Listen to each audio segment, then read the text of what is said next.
Let us begin. The night goes long. At last, a worthy challenger comes.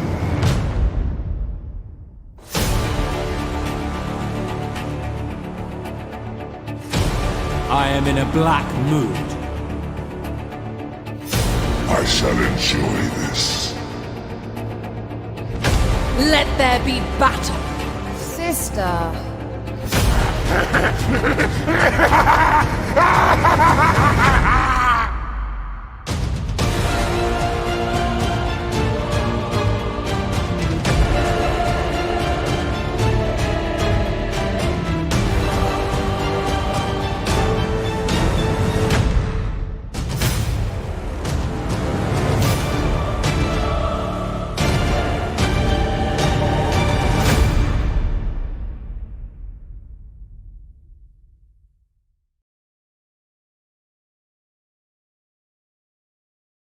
Welcome, my friends. Hope you guys are all doing well. Welcome to some Warhammer World Championship. So here's a little graphic to take a look at the beginning. So this is from the third stage of the qualifiers. This is certainly at the higher level of play, and you can currently see the win and loss ratios of the different factions. But some, people pointed out some very interesting points about Vampire Coast. So for example, you guys can see Vampire Coast hands down has the worst win rate, right?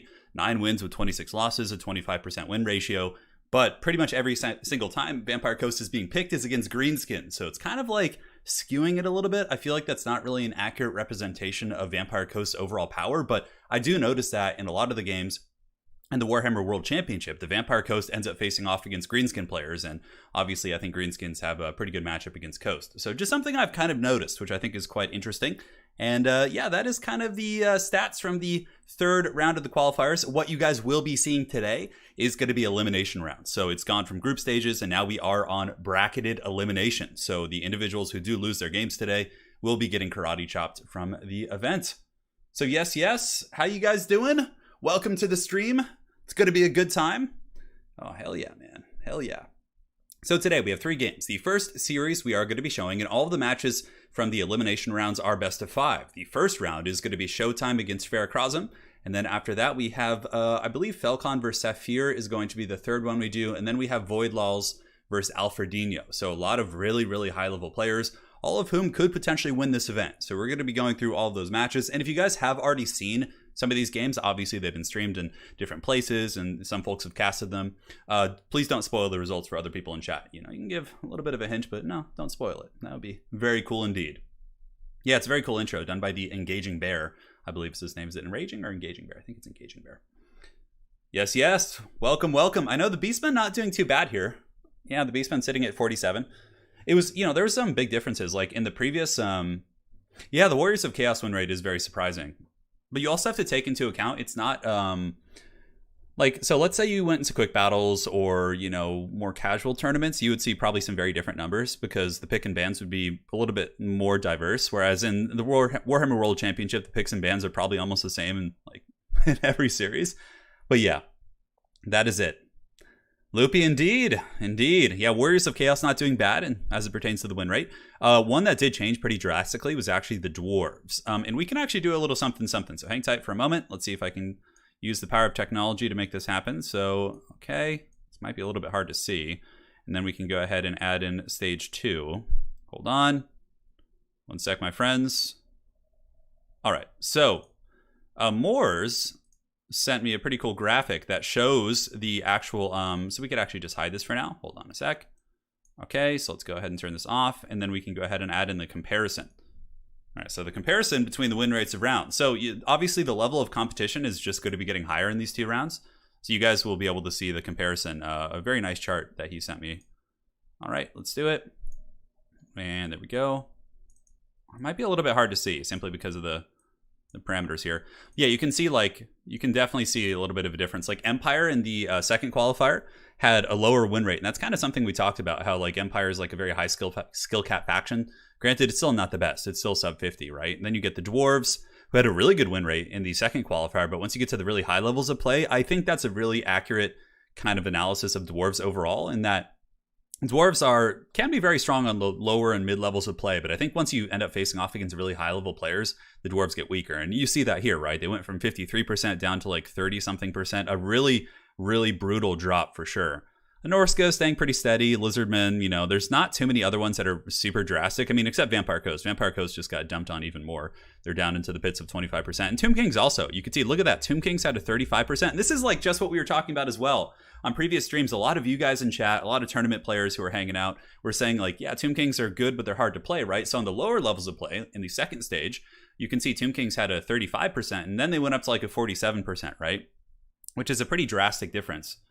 Yeah, so like when you get, you know, Tomb Kings do much better, right? You can see those.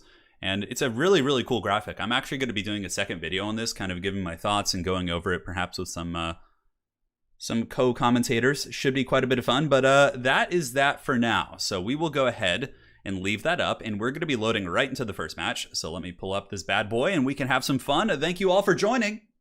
It is time, my friends. It is time. So the first match of the day is going to be Tomb Kings facing off against the dreaded Greenskins. No surprises here. So the Greenskins are going to be led by Sverchrazum of Clan VM facing off against Showtime. I can't remember what Clan Showtime is. Is it BBB or... Can't quite remember. Anyways, dwarves and vampires. Vampires are actually really good on the higher level. I think I do agree with the assessment that a lot of their downfall in terms of the win rates have been facing off against Greenskins nonstop, because a lot of people think Vampire Coast is good against Greenskins, but in reality, it's much easier for the Greenskin player to win, in my experience. And I am a Vampire Coast main as well. I find it a very challenging matchup. You have to play right, and you can't really slip up. The Greenskins can just throw Grom the Paunch and a million units at you, and, you know, it's much easier for them to win, in my experience, in that matchup. Yeah, Showtime's in ODM? Okay. Got it. All right, guys. So for the forces here of the Tomb Kings, it's going to be a skirmish corps of skeleton archers. Pretty useful. They have 140 range against the 100 of the Spider Rider and Wolf Rider archers, so they can usually outrange them and do a little bit of skirmishing. Got it. Yeah, Showtime is ODM. I wasn't sure. I thought so. And for the main battle line, we got Skeleton Spearmen into the sunset, backed up by a chariot. We do also have... Oh, look at this. We actually have the Sphinx of Saphir, which is pretty decent against stone trolls. Granted, the magic resist does kind of counterbalance the fire damage, but it still is a big monster that can kill Grom with the Paunch pretty effectively. Such are the imperishable chariots. And for the Greenskin armies here of Sverchrazum, we have the clan duel between ODM and VM here. The front line's going to be Orc Boys into the sunset, backed up by Stone Trolls to deal with armor. Daka with the support of the Rusty Errors to bring down big constructs. Hag, Grom the Paunch, and a Goblin Big Boss. Very, very standard for sure. A little bit lighter on infantry, but typically you see lower quality infantry when you are going to be seeing Stone Trolls and other units like that mixed in. So, yep. And here comes the forces of the Greenskins rapidly advancing on the haggard Tomb Kings front line. The Skeleton Warriors will lose to the Orc Boys, if I'm not mistaken. Well, the stats are kind of jacked on these ones. Looks like they might have had a little something going on. The Sphinx moving in, going after Grom the Paunch. A good intercept for sure, but it looks like the little Goblin Big Boss thinking about getting in there. And the Screaming Meme Catapult so far is taking out a couple Orc Boys, it looks like. It took out like 3 models. Nothing terribly devastating, but the Skeleton Horseman Archers have done a good number here. And very nice chariot play on the far side here by Showtime. He's able to run through and really get a bunch of damage against those ROR Night Goblins, which is a big win and potentially could drift over here as long as he stays away from the Stone Trolls. So Orc Boys moving in, Skeleton Warriors definitely taking a bit of a beating, but here we have the epicenter of combat. Ooh, look at that. Incantation of Desiccation going down. That's going to be putting a big debuff on this blob, and we do also get a Terror Route going down to the Stone Trolls, and now Grom the Paunch better watch out, man. He's taking fire damage, he's taking anti-large damage. Grom the Paunch pops his banner, all of his buffs, and he is just beelining it out of that engagement, which is certainly a good choice. Now, a little bit of a mistake maybe sending the Trolls back in here, because they will be paying a substantial troll toll, being attacked by all these monsters and taking massive casualties and maybe even shattering due to the overall stopping power. Now, as far as the rest of the fights go, Greenskin still grinding through skeletons. It looks like some of the Orc Boys have gotten through, but there's not much of a back line except for the catapult, so even if the Greenskins do get through, it's not really the end of the world.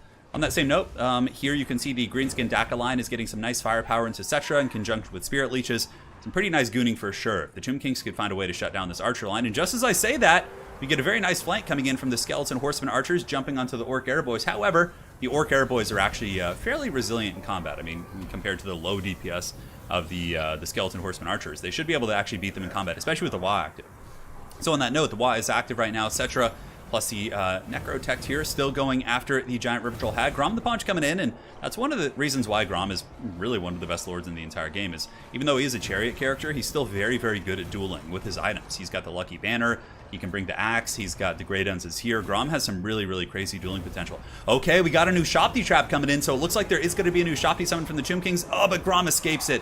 Good awareness, good presence of mind here from The greenskin player able to dodge that, because if he had been trapped there, that probably would have been, in the words of the great Dave Chappelle, or mimicking someone, game blouses. Anyways, here we do have the Sphinx once again going fisticuffs with the giant river troll hag, getting a bunch of damage, and so far the Sphinx has really been an MVP in this game. It's been fending off Grom the Paunch, it's been going after the giant river troll hag, it's been getting a lot of good engagements, and the Screaming Skull Catapult, to my surprise, it's very tough to keep something like that online against the greenskins here, but it's still online and it's still blasting into the Orc Airboys, having a great time. So right now, it looks like the greenskin characters are going to be pulling back here, which is certainly a good call. They both have regeneration, right? So if you can get away and avoid the fighting and just kind of, reset a little bit, I think they're going to be in a much better position. However, Cetra does not serve, he pursues. And he is able to break that giant river troll hag. Grom the Paunch does turn around, tries to kind of salvage the hag. But it looks like the Tomb Kings are going to be pushing forward with their Shopti summons, as well as the Sphinx and Cetra the Imperishable. At the Greenskin Docket, let's go ahead and evaluate it. We do have Orc Airboys here, a little bit of Wolf Rider pressure, and some Archer power here. So there still is a fair amount of firepower. The Tomb King's Chariot's actually chasing down some Spider Riders in the distance. Getting a little bit wild for sure. But we got Spears against Trolls. The Trolls again have that armor and regeneration. Typically that's why Stone Trolls are so good. A lot of other Troll units, if they have to sit in sustained combat versus Spears, they can take incremental damage, right? But against Stone Trolls, they have the armor. They're so durable. So non-AP Spears really do struggle to kind of bring them down. But still, a little bit of poke here and there. It doesn't hurt. So the big Sphinx going fisticuffs against the Stone Troll. Yeah, it looks like getting a little bit of damage, down to 10 models, and now we do get the Sphinx turning around to go after Grom the Paunch, and it looks like Grom has popped his Lucky Banner, which is such a damn good item. Melee attack and like 44% ward save, or 40%. He just becomes an absolute raid boss, and Cetra appears to be in pretty good shape, being mithered, also focused down by some archers, but nonetheless, the Skeleton Spearmen here are temporarily maybe shutting down some of the Orc Airboys. Rustiers are back online though, and so are the Orc Airboys. That Archer line could potentially be a big deciding factor as they advance up in this very, very close razor-thin game. In the backfield, though, Screaming Skull Catapult is still functional. That's going to give some nice stopping power as well. But this looks like the Greenskins are going to be just jamming their Spider Riders right down the throat here of this Tomb King's army. And the Screaming Skull Catapult probably is going to be falling relatively shortly as these goblins and other units just push past the horsemen here. Now, Cetra and the Sphinx are now advancing, able to break back some of those Stone Trolls. And it looks like Grom as well as the Hag are going to be retreating as well. And Cetra's taking quite a bit of damage, and there is a lot of stuff on the Tomb King's army that is crumbling. Here we have some spears, over here we have some horsemen crumbling. So there is really good incremental value for the Tomb Kings to have here, or not Tomb Kings, for the Greenskins to have, simply by just, falling back and letting them crumble a little bit, also biding your time, regenerating, and using your archers just to poke down these big targets. You can see here some pretty good juking here from Showtime. He was pulling back and forth, but now he's going to be going in for the kill, and I think diving in on the Rustiers is a good call. The Rustiers are a big problem. The Armor Sundering very, very useful against the remaining constructs. But on that same note, the Sphinx is now mithered. It's slowed. It has a little bit of spear support, but not a whole lot. It looks like the Necrotech's going to be coming in to help while Cetra bounces over after the Orc Boys. But man, oh man, this is a lot of damage, and it looks like the Greenskins are going to be pulling ahead a little bit in this game as they get a massive amount of damage on the Sphinx, who does have the physical resist protection. But Grom the Paunch getting in there from behind. Going to potentially be doing some damage here to the Sphinx, despite the 44%. Looks like the Sphinx might actually start crumbling here. Bounce Fire does kind of creep back a little bit, as Cetra is able to kind of break off some backline pressure, and it looks like both players now are going to be pulling back and resetting, although Spirit Leech follow-up, 1300 HP, -3 leadership. Will the Sphinx survive? We will find out here on the next episode, and it looks like the Sphinx is going to be surviving that situation, stabilizing with a mighty 0 leadership. Cetra going to be probably trying to salvage his catapult in the back, which does still have 4 shots, which could be enough to potentially shatter and or break some of these, annoying archer units. But I think the Sphinx, yeah, it's in and out of crumbling right here. It does stabilize. I guess he wants to get in there while he has the archers pinned down with the Sphinx and try and take out some of the characters. The Hag has broken a couple times, so the danger of a shatter is always something that's very real, but it looks like the Greenskins and their regeneration really are starting to pick up here. And yeah, I guess Cetra going back here, does save that, but also on that same note, like Cetra right here could be, doing a ton of work. Sphinx at 500 HP, it does get a nice attack on Grom the Paunch, but then it falls. The Sphinx is down, and now the Necrotech. I stand alone. Going to be holding right here, so we'll see. The Necrotech does break the Goblin Big Boss, but the Hag coming in with a giant sack of meat could be a bit of a problem. Spirit Leech going down, still doing quite a bit of damage, and the Necrotech certainly needs to get out of there. This is not going to be a winning situation, and I think now it's realized. So pulling back, the Screaming Beam Catapults, breaking the leadership of the Rustiers who would appear, at least bringing it very close, now 2 leadership, so they're somewhat stable. Now, this is really coming down to Cetra versus these very, very beat up greenskin characters, but again, that Hag has so much space to regenerate. The Goblin Big Boss is back. He is going to be able to use the juicy, they need stabbing on top of the characters, which is going to allow Grom the Paunch to potentially do some serious work indeed. So rear charge coming in from the Necrotech onto the back of the Hag. Hag is sitting kind of steady on leadership at this point. The sack of meat comes in, but the Necrotech's melee defense does hold firm. And now Setra's going to be charging in, trying to get some terror routes for sure. But Agrom the Punch does make that very, very difficult with all of his different buffs. You see the Grey Duns is here. The Hag is actually naturally broken. Will Setra be able to carry this game, or will the dreaded Greenskins pull it out? Honestly, if Setra is able to kill Grom, maybe so. The terror routes could be quite impactful, although this is pretty much all that's left. Yeah, Grom's able to get away, and the Trolls are here, the Goblin is here, and that is going to be game 1. Going to Sverchrazum. What a match. A very, very close one. You can see the Tomb King's got some teeth. Setra serves this day. He is serving Grom the Punch his most glorious of meals. GG, well played. Let's go ahead and take a look at the breakdown here. So yeah, this is like not a whole lot of analysis to give you guys as it pertains to the build. It's a strong build. It has Grom and the Hag. It has, Greenskin Daka. It has Skirmishers, Spider Riders, and Stone Trolls. It literally has all the good units in the Greenskin roster. Now, some people do prefer to cut the Stone Trolls in this matchup. Sometimes go with like more Savage Orc Biggins and more infantry quality to really just buzzsaw through their front line. But, Stone Trolls are great. I think they're worth bringing in this matchup. And I do like the build here from Sverchrazum, whose name I'm probably mangling. So my sincere apologies. Sincere apologies. So now if we take a look here at the forces of Showtime, I liked his build. The Sphinx probably did pretty good. Yeah, 2,700 value on this bad boy. We do also have the Catapult, and Setra doing pretty good. Well, not too good. Didn't quite pay for himself, but he tried. It was a tough scrap. Yeah, Ribeiro. Yeah, I'll definitely do that for future tournaments for sure. For sure. When it's live, I can give you the picks and bans a little bit easier, but these are replays, so I'd have to go dig through the Discord and see if they even provided the picks and bans, because I'm going off replays, so it's a little bit trickier to give you those when it's not live. Yeah, it was a close game, honestly. I thought the Tomb Kings were in a pretty good shape, but obviously you see the power of Greenskin regeneration, right? They pull back, they heal, and that really does add up. Like, over time, they're going to be healing through so much damage, which is pretty crazy, because you get a ton of healing. Heals, healing here and here. That is a lot of value that, even if you lose early engagements, you can typically do very well for yourself. All right, so that is game 1. We will load in the next match. You guys can take a look at the win and loss rates for this tournament as it stands. Game 2 is going to be Sverchrazum on the Dwarves and Showtime now in the Greenskin. So both players getting their Greenskin action out of the way very early. Yeah, the Catapult fired all its shot and got 800 value. Well, really, there wasn't much for it to shoot, Curtis.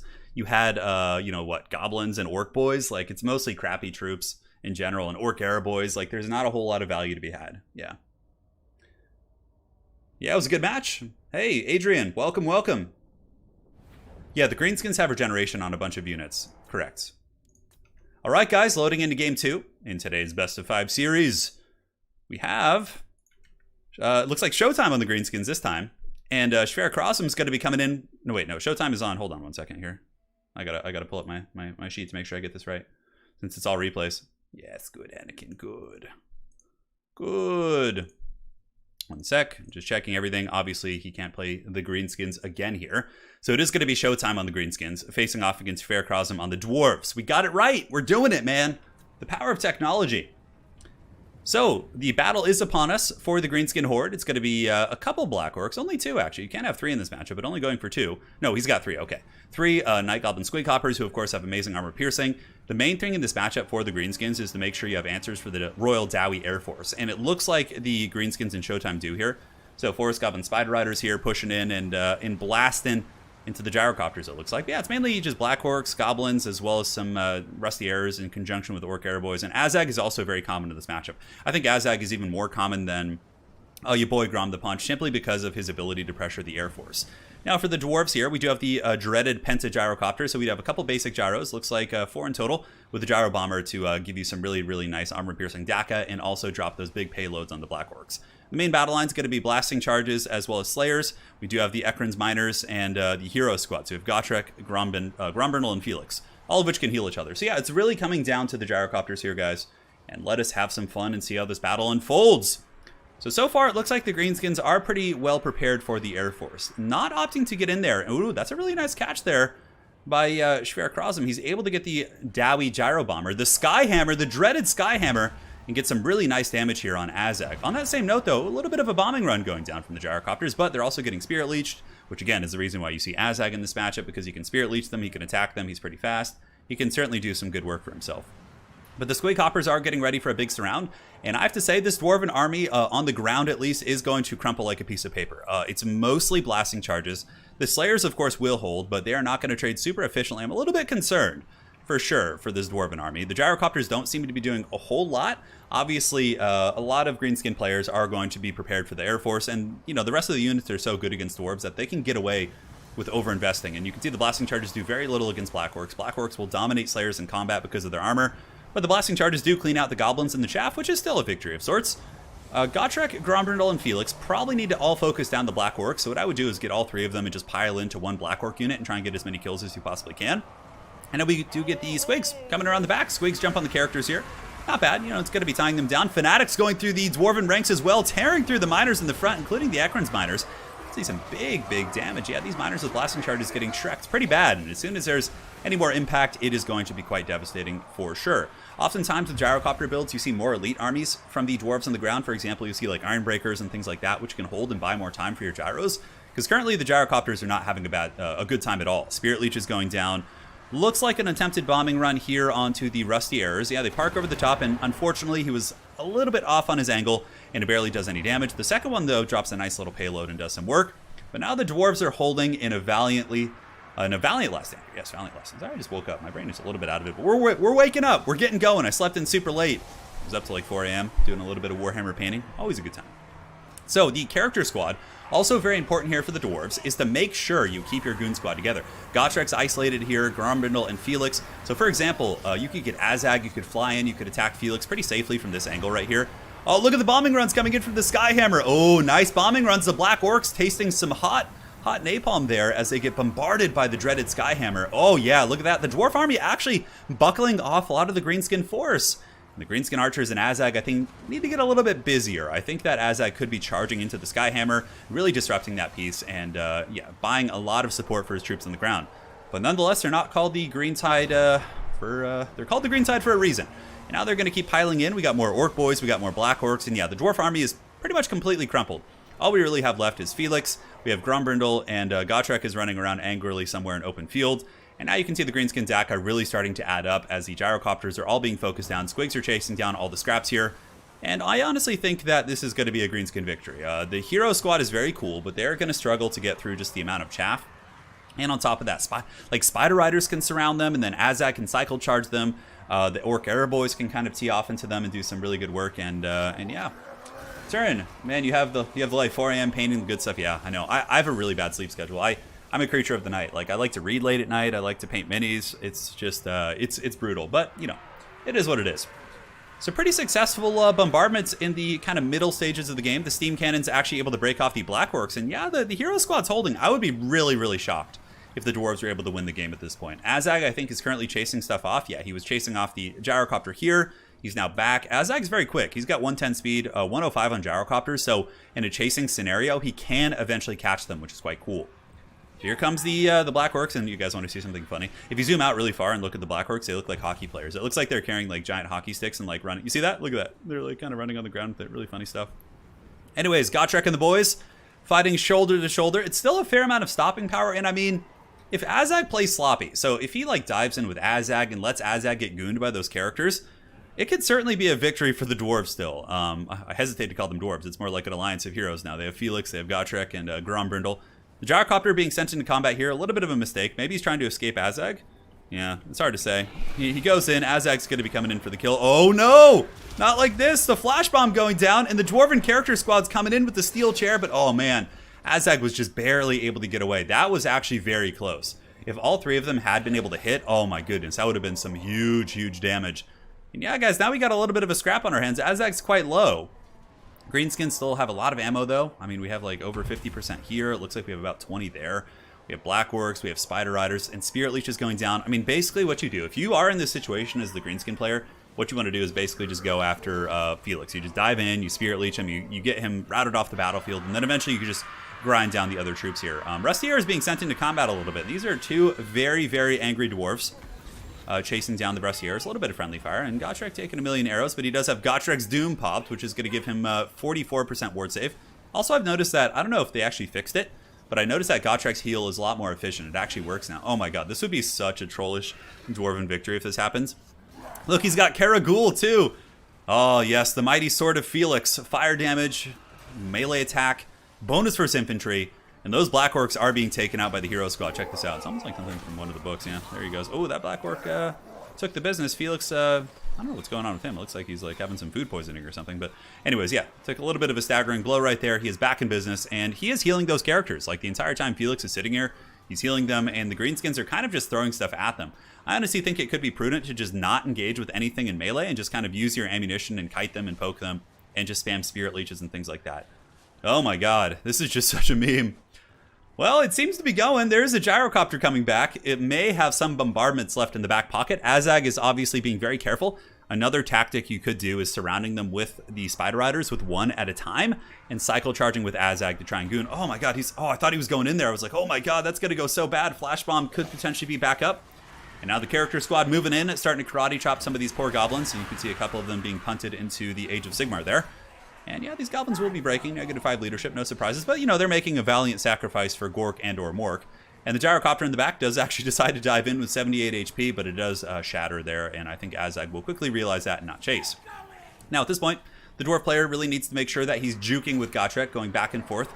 And, you know, avoiding as much firepower as he can. Gotrek, of course, does have that heal, and in many battles I've been seeing lately, the heals have actually been working pretty effectively. For the longest time, they weren't, right? You would see them just be haggard and not work. Oh, that could have been a decent opportunity against Felix. But yeah, I understand. With Grombrindle nearby, it's a very, very scary one for sure. And the healing's still kicking in. I mean, Gotrek should be getting healed here. I mean, he's close enough to Felix, isn't he? Yeah, there's the heals. It must be a really, really small radius. Yeah, there's the heals right now. So yeah, they're still going, and wow, I mean, could this be a Dwarven victory? This is just wild, man. I guess a lot of it's going to come down to misplays. And the good thing about replays, we can do a little bit of fast forwarding while they chase things down. These Squig Hoppers now move in. Gotrek going to be spinning and taking a couple of those guys out, but a little bit of damage in the process. Gotrek is very low. He's at 578, and we'll see if he gets his healing proc. That is going to be a big deciding factor. Azag flying overhead. He must have some Spirit Leeches. He must have some Spirit Leeches. Yeah, I would imagine so. Oh, and the heal's going up, but it doesn't work this time. You see, sometimes it works, sometimes it doesn't. It's such a buggy thing. I wish they would like fix little mechanics like that. Yeah, just like change the way it works, right? Just make it like an invocation on himself or something. I feel like mechanically it wouldn't be that hard to fix. But anyway, yeah, rant over for now. Gotrek at 413, getting trampled by the Squigs. He is very, very low. Probably not going to be long for this world. Azag may even go in for the killing blow here. And it looks like the other characters are kind of trying to screen for him. Grombrindle's unbreakable now, so there's a fair amount of an unbreakable presence here for this army. The Greenskins just have so much, man. They have so much. And obviously the Dwarves are trying to get in combat because as Felix is fighting, he does provide heals, right? So Gotrek gets the Helping Hand, which is going to give him 44% ward save. So you can pop Helping Hand plus Gotrek's Doom to give him like 88% ward save against all damage, which is pretty insane for sure. So the arrows shooting in, trying to pick off Gotrek.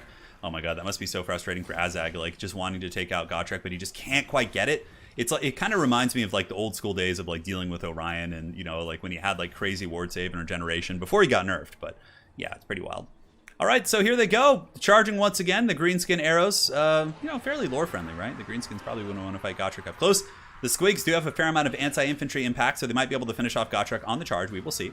So they charge in, and now the heroes of the old world fight shoulder to shoulder. The healing is going to be going down, and the Squigs instantly breaking. There could actually be a flash bomb here. Oh, there's a Spirit Leech, I think. Was that a Spirit Leech going down? It looks like it was. I'm surprised it wasn't used on Gotrek. I guess he assumes Gotrek's going to die. But, I mean, if Felix starts fighting again, it's gonna start healing Gotrek once again, right? So, yeah, you can see... Is he healing? No, he's not. And Gotrek does fall. So the legendary Slayer has fallen to the Greenskin Daka. Now we have Felix and Grombrindle. Well, it's kind of like the bosom buddies here. Yeah, we got the crew. They're fighting, chopping into the Morgub's Magi Marauders as Grombrindle does fell another foul goblin. As far as value accrued, only 800 here. Felix maybe a little bit more. Yeah, he's got 910, it looks like, or maybe that was Morgub's Magi Marauders. A little bit hard to tell. Nonetheless, we'll check after the battle.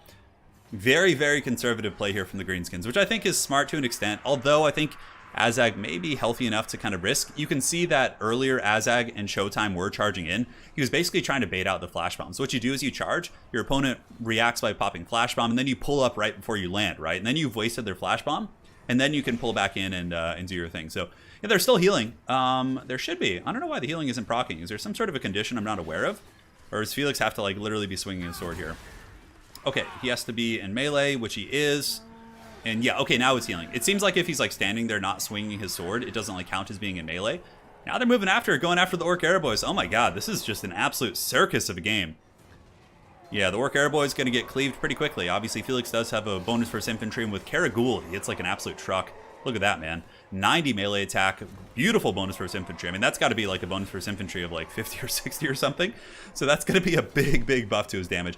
Oh, and it looks like Azag's going in for it. He does land. Here's the flash bomb. It's obviously been waiting the entire time, and with the flash bomb, it is going to be forcing back Azag. So even if it doesn't allow you to catch Azag, it still does kind of keep him at bay, right? It does also have a leadership discouraging effect, so the Orc Boys, does it? No, it doesn't, actually. I could have sworn it used to. Maybe it doesn't. Didn't Flash Bomb used to, like, nerf leadership when it first came out? Anyways, something to think about. All right, so the battle does rage on. Felix, buffed by Grombrindle, has no fear, making him temporarily unbreakable. But Felix is at his healing cap, and it looks like Big Papa Azag is going in. He knocks Felix over, but he does not get the damage. And will he take a blow? 2,400, it looks like he is able to get away safely, though his attack didn't quite succeed. Do a little bit of fast forwarding here. Oh my god, what a series. Jeez. Okay, Felix is broken, and with that, for the first time, the balance of power does go into the favor of Showtime of Clan ODM here, as the character goon squad of the dwarves continues to bump and grind. And now that Felix is out of the pocket, he's just going to get chased down by spider riders, and basically, this is what happens, right? You get the cycle charging, a good flash bomb for sure, but there's no way that Grombrindle can win this, and that is going to be a Greenskin victory. So far, Greenskin's 2 for 2 in this series, as Showtime gets back on the board in this best of 5 series. GG, well played. It's not over while one dwarf still draws breath. That is very true. Thank you so much, Peterborough, for the donation. He says, hello. Hey, man. How you doing? Hello. Hope all is well with you. So 1-1. Yeah, this is kind of an interesting, gyrocopter spam is strong, right? But Showtime was very prepared. He had Azag, he had 6 archer units in total and was more than ready. Also a little bit curious to see like a blasting charge like box instead of using iron breakers. It might be worth it to cut like 1 gyrocopter and all the miners and maybe 1 slayer to get like just get dragonback slayers, only because like slayers like with greenskin swarms, they don't trade well against chaff or black orcs. And like, yeah, they'll do well against twig hoppers, but generally I definitely have some criticisms of the build. I think just cut a slayer, cut the blasting charges, cut 1 gyrocopter, get 2 iron breakers and grumbling guard maybe, and just kind of go that route. It was still, he played very well. Decent value on the characters. Azag, of course, did fine, and the black orcs, yeah, they did okay. And some of them did get shreked by the gyrocopters pretty hard. Hey, thank you, Trav Kit. Welcome to the Dukes of Haggard. Hope you're doing well. And again, really appreciate that. Really appreciate that indeed. It was fun. It was fun for sure. So now let us load on over to the next match of the day. We are in a best of 5 series with these 2 fine gentlemen. And the next one is going to be Sverchrazum of Clan VM playing the Lizardmen against Showtime on the Wood Elves. Maybe we'll see some Mel Gibson. Maybe we won't. Who knows? Should be quite a bit of fun. Yes, yes. Yeah, Squigs can certainly do relatively well. Yeah. Bonus versus infantry, good armor piercing, good mobility. They're pretty damn effective against dwarves in general. But, that dwarven box on the ground was very paper thin. It was just blasting charges and a couple slayers, all of which are going to die pretty quickly. It wasn't like a traditional dwarven gyrocopter box, which has like iron breakers and things like that. So, yeah. Travkit, how did I predict the entire Godzilla vs. Kong movie? I actually did get that right, but I think most people saw that coming. Not most, but a lot of people for sure. All right. So let's load on in. Let's do it to it. And we are here. It is going to be the Wood Elves facing off against the Lizardmen. Now, as far as the build of the Wood Elves go, fairly standard. Yeah, this is like super meta. Very, very cookie cutter. So here, guys, we do have Glade Guard spam. We have Wildwood Rangers to kill Saurus. A little bit of a light contingent of cavalry to chase down skinks and just, backline pressure. And then we have Dryka as well. Dryka, has some risks in this matchup, but I still think the risks don't outweigh the benefits. She can summon the Dryads, which help you against the infantry fight. And also she's, just cheap and cost effective and allows you to go very, very wide, which is quite strong indeed. Yeah, these are best of 5. And the grand finals for this tournament, which I will be casting with Italian Spartacus, it's going to be at the end of the month. And that's going to be best of 7s for the grand finals. So yeah. And now for the Lizards, we got Saurus Warriors. We have 1 million skink cohorts into the sunset. And yeah, looks like Sverchrazum, a fairly standard build as well. But oh no, never mind. There's no solar engines. Okay, he's going for a Lizard Rush. Very different, actually. Okay, most of the time in this matchup, Lizards go Saurus Spears, cohorts, chameleons, and double solar engine. But in this case, Sverchrazum is opting to go with a Slann Mage Priest of Fire, a Saurus battle line with a massive flanking of Cold One Spear Riders. Okay, this is actually a very, very different Lizardman build. quite excited to see this. It's going to be fun. Obviously, the Burning Heads could be quite effective, and it looks like he's just planning on using Burning Heads to go after the Wildwood Rangers and these different troops. Nice charge here by Showtime. He's able to slam the base here with the Wild Riders into the front of some Skinks, but he's got to pull back. If he overstays his welcome, the Coldland Spear Riders will trade pretty effectively there, so you're going to get away from that. A big Burning Head going down, and it does instantly Shrek, sending them back to the swamp. The Glade Guard with the Hagbane tips get absolutely destroyed right there. And Draca going to be pulling in Malevolent Dryad Summon on top of the Chief, as well as the Cohort to prevent more penetration from the Lizardman army. And it looks like the Slann getting a very good banishment as well. Actually goes through the flank of those Wildwood Rangers, and some solid damage indeed. Over here, pretty good engagement for the Wood Elves. We get the Wildwood Ranger or Wild Riders with spear support fighting the Lizardman cavalry. And Wild Riders, I think, have better sustained combat stats. However, Coldland Riders do have armor and anti-large. Oh, these are actually just basic ones. They're not Spear Riders. Okay, so, yeah, the Wood Elves should probably win this engagement. The Wild Riders will chase them down. And on top of that, they have the Eternal Guard spear support. So that's a little bit better for Showtime over there. But the Burning Heads have been quite on point here. Looks like there was going to be a Pendulum attempt from Draca. It doesn't do too much damage. Just kind of picks at the back of those Saurus right there. And now we do have the advancing Skink Cohort Javelins moving into the Glade Guard Starfire Shafts. And quite a Royal Rumble indeed. Balance of power is pretty even. It looks like there's going to be a Burning Head attempt coming in from the Lizards. That's a good one. Quite good indeed. Yeah, wow, does about 500 damage against those Wild Riders. Also might break their leadership, helping to salvage these Coldland Riders who were losing here. But at the end of the day, that was still a much better engagement for Showtime, able to take out 2 Lizardman cavalry for very little damage in return. So now the Wild Riders are moving back in. We do have some Coldland Riders from the other side who appear to have done pretty well for themselves. And yeah, we got Skinks and we got Saurus piling in. These guys doing the dreaded pencil formation, trying to get in there and fight. And now we have another Royal Rumble. Draca's nearby too. Draca could get a really good pendulum right here due to the pencil formation, so she could drop it right here, pretty much take out all these Lizardman cav. Or even better, Draca could use a Malevolent Dryad Summon on top of these guys to really target them down. And it looks like she's got her branches out. She's pissed. She's hunting down this Battletoad. 34 speed. Draca does have 43. Obviously doing some good damage against the Slann here. Slann does not want to stay in that combat. However, there are some Saurus and other support units coming by. Really good shield of the old ones going down there from Sverchrazum. I gotta ask him how to say his name. I always get that wrong. It's probably close to right. I know his name in real life, but it is what it is. All right, another potential Burning Head coming in. Going to be roasting the Eternal Guard, but a nice dodge there. Kind of minimizes the damage. Not going to be too bad. But the balance of power is getting pretty heavily in the favor of the Lizards here, as Draca is tar-pitted by a bunch of basically just Saurus here. And the Saurus will do well. They'll be able to kind of bump and grind there in combat. There's still a shit ton of Saurus and Skinks all over the battlefield. And the Wood Elf battle lines have really suffered quite a bit through the Burning Heads. And there's still 2 Skink Chiefs also. Skink Chief's a pretty nice tech piece for sure. For example, if Draca runs an open field and you basically just sit 2 Skink Chiefs on top of the, Draca, she's going to be taking a lot of damage. That does add up quite a bit indeed. So we will see how it goes. We will see how it goes indeed. The Slann Mage Priest of Fire moving in. The Battletoad coming to do battle. And here they're going. Here comes the Battletoad. What kind of combat prowess does he have? 24 melee attack, 32 melee defense. All right, you could drop some magic on Draca. Looks like the second bound banishment is going to be going down here onto the Glade Guard with Starfire Shafts. A little bit of work done there, but it does go the wrong way and doesn't get too much damage. Nice pendulum there from Draca. Obviously the units were very bunched up on Draca, so the pendulum was quite strong. I'm pretty sure we still have a second Malevolent Dryad Summon in the back pocket, but it looks like overall the Lizards are in a fairly commanding position.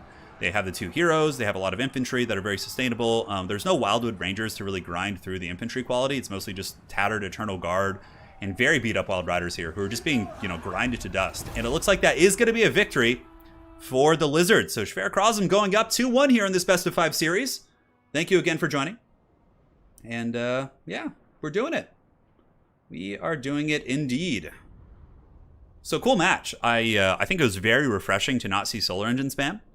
Look at that. The Battletoad getting 2,300 value from those Burning Heads and Banishments. Super solid against that. Because yeah, this is super meta. You can in a tournament expect this 8 out of 10 times, right? So you can build around it. And I thought the Cav Rush with the Burning Head pressure was really, really good. Yeah, GG well played.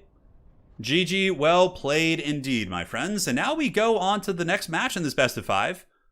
So let's go ahead and update this and go on over to the next game here in the series. Draca tried. She screamed her little heart out, but was not able to yell loud enough to take out the Slann. So next up, we have Bretonnia versus Skaven.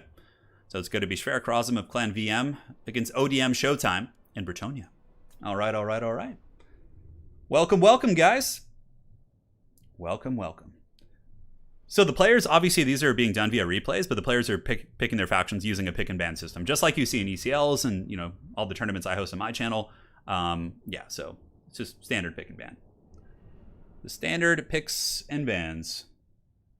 All right. It's going to be Bretonnia against Skaven. I think the Skaven player here, Sverchrazum, going to be winning some of your hearts with his picks here. He's got some very interesting and questionable choices, but still should be quite a bit of fun to see how he performs here. Now let's load into the match. So we are going to be on Blue Reach River, which always reminds me of that John Denver song, Blue Reach Mountains.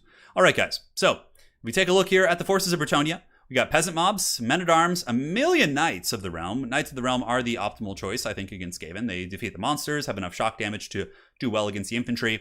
And we have Royal Hippogriff Knights up in the sky. Fey double paladin. Very, very meta for sure. The worst army possible. Oh my god. Yeah, I thought that could be interesting. That could be interesting. Now for the forces of the Skaven, we're going to be led by Sverchrazum. Now, if Sverchrazum does win this game, he will be closing out the series with a 3-1 victory. However, if he loses, we'll be going to a rubber match, and the loser of that rubber match would potentially be eliminated from the World Championship. So we are on elimination games now. These are for all the marbles, my friends. All the marbles indeed.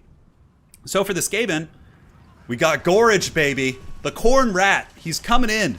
Oh, hell yeah, dude. Gorich. Oh, I'm so excited for this. Gorich, an Assassin, a Morskatar's Hellion, a Gracier Plague, and aside from that, we have like Death Runners mixed in with Ixcha's Triads. This is a super wild army. Super, super wild army. So here it is. Life is old here, older than the sea. Yeah, no, of course. Yeah, that's a great song. Country Roads. Country Roads. Turin sings more like an Appalachian man than a California dude. All right, I'll take that. Very cool. Where's the rest of the Skaven army? This is the Skaven army. The Gorich is very expensive. There are a lot of expensive units in this army, especially specialist infantry, because we have Vixren's Death Squad, we have Ixcha's Triads. I too feel like it's a very small Skaven army, but the dreaded Gorich is here, and he's here to stay. Look at him, he's just like such a cool unit. I wish Gorich was a little bit better. I'm trying to think of applications in which like he's really good, but clearly, you know, Sverchrazum is up 2-1 in this series. He's a very strong player. And he's had success using Gorich, clearly. I mean, this is the World Championship. This guy, he wants to win. He wants to advance. So I don't think he's going to be memeing here. I do know him. He doesn't seem like the kind of guy to meme, right? So in this case, he is bringing Gorich for a reason. Perhaps he's bringing Gorich maybe to just take some of the Paladins to Pound Town, give him a big advantage in the single entity fight. I mean, Gorich also does, I think, have a magic resist aura. You almost never see him. So let me go ahead and double check this mighty Corn Rat. Yeah, he's got the Blood Shield, which I guess does take 15% damage off the Mortis Engine effect from the Fey Enchantress, so that's something to think about. Yeah. Very, very interesting choices, though, for sure. The Ixcha's Triads, I get. They're pretty good against Bretonnia, because what you do is you summon the clones in front of a charging cavalry unit. It blocks them down. It mucks up their charge. It's very, very strong. But the Vixren's Death Squad, I'm a little bit curious about. I mean, Armor Sundering, I guess it can penetrate through the front line very, very quickly and maybe do some work there, but overall, I'm not sure, my friends. I'm not sure. Yeah, Gorich is pretty cool. Gorich is pretty cool indeed. It's only a meme if he loses. You know, that is a very, very accurate assessment of meme culture for sure. Anyways, Bretonnia getting its full surround, so the Skaven are truly trapped. It's so weird seeing a Skaven army with no weapons teams, like no Jezzails, no Rattling, well, Rattling Gunners aren't very common, but no Warp Lightning Cannons, both of which are pretty common in this matchup. Typically, Warp Lightning Cannons, you see at least one, because of how good they are against Bretonnian cavalry. I feel like this Skaven army is going to get absolutely run over. I feel like it's fully surrounded. There's a Mortis Engine. The Skaven slaves are going to buckle super quick from the terror on the Hippogriff Knights, and it's just going to be like brutal. I don't know. I really hope to be proved wrong, and we get a very long, kind of scrappy game. But I just feel like, yeah, it's so much paper thin units, right? Like 20 armor on those guys, like 20 here. I mean, I guess there's a couple of Rat Ogres. We do have a Gracier Plague, but he does not have the Mortis Engine, I don't think. Yeah, I can't remember. I think only the Plague Priest does. So the battle's underway. The Vixren's Death Squad have piled in on the Spearmen-at-Arms and might actually be able to do some decent work against the cavalry. Now Gorich and the Morskatar's Hellion do pile in, and wow, they get a lot of damage there on that Paladin. He's being taken to Poundland for sure. His pound is being stretched, and that is not fun for them. Now, big surround coming in from the Royal Hippogriff Knights, which is a good idea if there's no Skaven follow-up. Now, if the Skaven were able to get Clan Rats and or Rat Ogres and the Ixcha's Triads on the back, of those Royal Hippogriff Knights there, it could be a disaster for Bretonnia. But in this case, it looks like the Hippogriff Knight's able to get some good shock damage, really bringing down the Rat Ogres, but the Unholy Clamor is going to be keeping the Skaven army fighting a little bit longer, and suddenly it looks like it's not a bad engagement here for the Skaven. Obviously, the rest of the Skaven army is going to be taking beatings from the cavalry and different units there, but it seems like, yeah, the Skaven are in a fairly commanding position here, able to get a really, really nice engagement, but now Bretonnia coming in with its second win and getting some nice breaks here on the Clan Rats, but the Vixren's Death Squad also applying some nice armor piercing and armor sundering, which isn't insignificant here. Granted, they're designed against infantry, but it doesn't mean they're bad there. Yeah, the Skaven blob is holding, as expected, the rest of the Skaven army. Oh, what is this? What's going on here? The dreaded 13 spell sitting idle. No! He needs to bring it in. Okay, now they're moving in, which is good. They still have a fair amount of time on their summon. It looks like they were used to actually nuke off a unit there on the flank, but now the Stormvermin Halberds are going to be moving in, going after the Knights Errant. So the Mortis Engine is now in effect. The Skaven infantry, and this is exactly what I was kind of concerned about, despite the early lead the Skaven have here, now they're going to run out of infantry here in a matter of moments. And then from there, I don't see the Skaven monsters, especially Gorich and the Rat Ogres and the Morskatars, holding it very well to cycle charging from Knights of the Realm. We have the two Paladins in here. Paladins are exceptional against these monsters, and the Fey Enchantress is, of course, lowering their melee attack. And now you can see the Bounce Power is kind of creeping back towards the middle. The Stormvermin Halberds do disappear. It's a shame that they kind of stood over there for some time. They could have potentially got in and you know, had done some matchup. Some damage for sure. Man, what was my brain thinking? I was like thinking like 5 different words, but just couldn't find the right one. Pit Fighters of Helm's Deep. Fighting these rats are great. They're immune to psychology. Gorich is giving that magic resist aura, so I mean the Mortis Engine is slightly less effective in this little blob. Not that much more.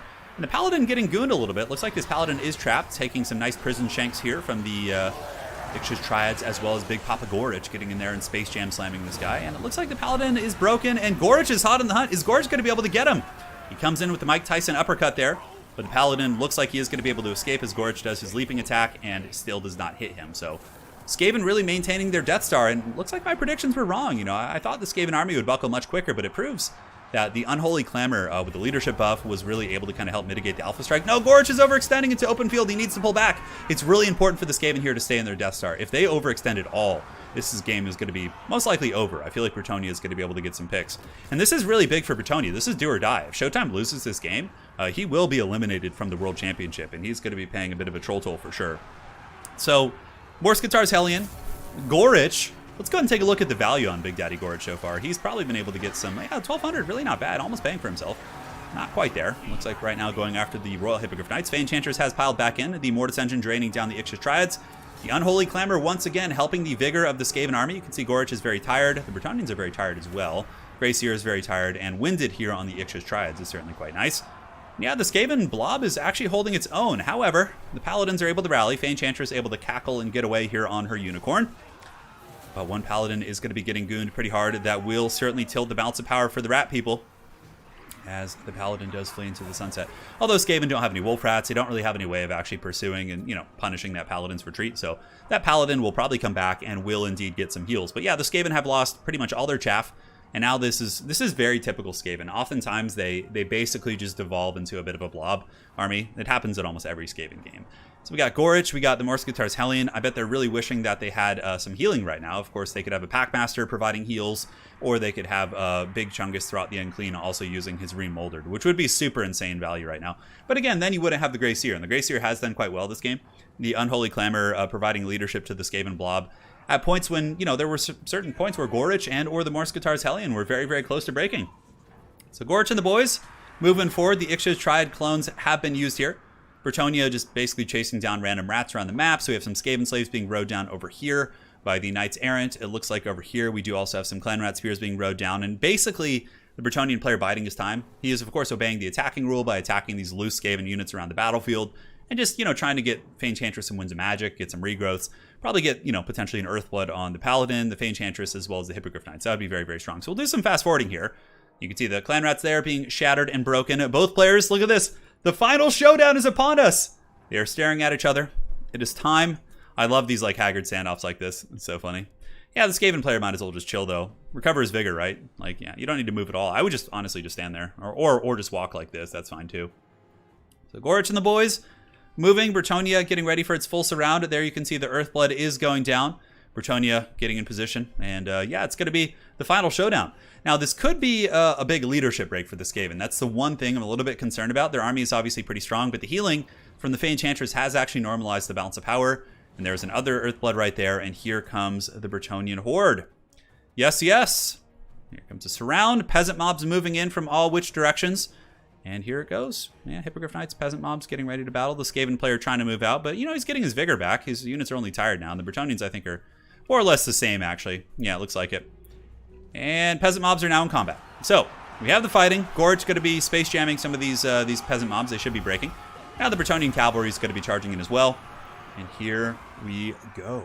What are your predictions? Who do you guys think is going to win this blob fight?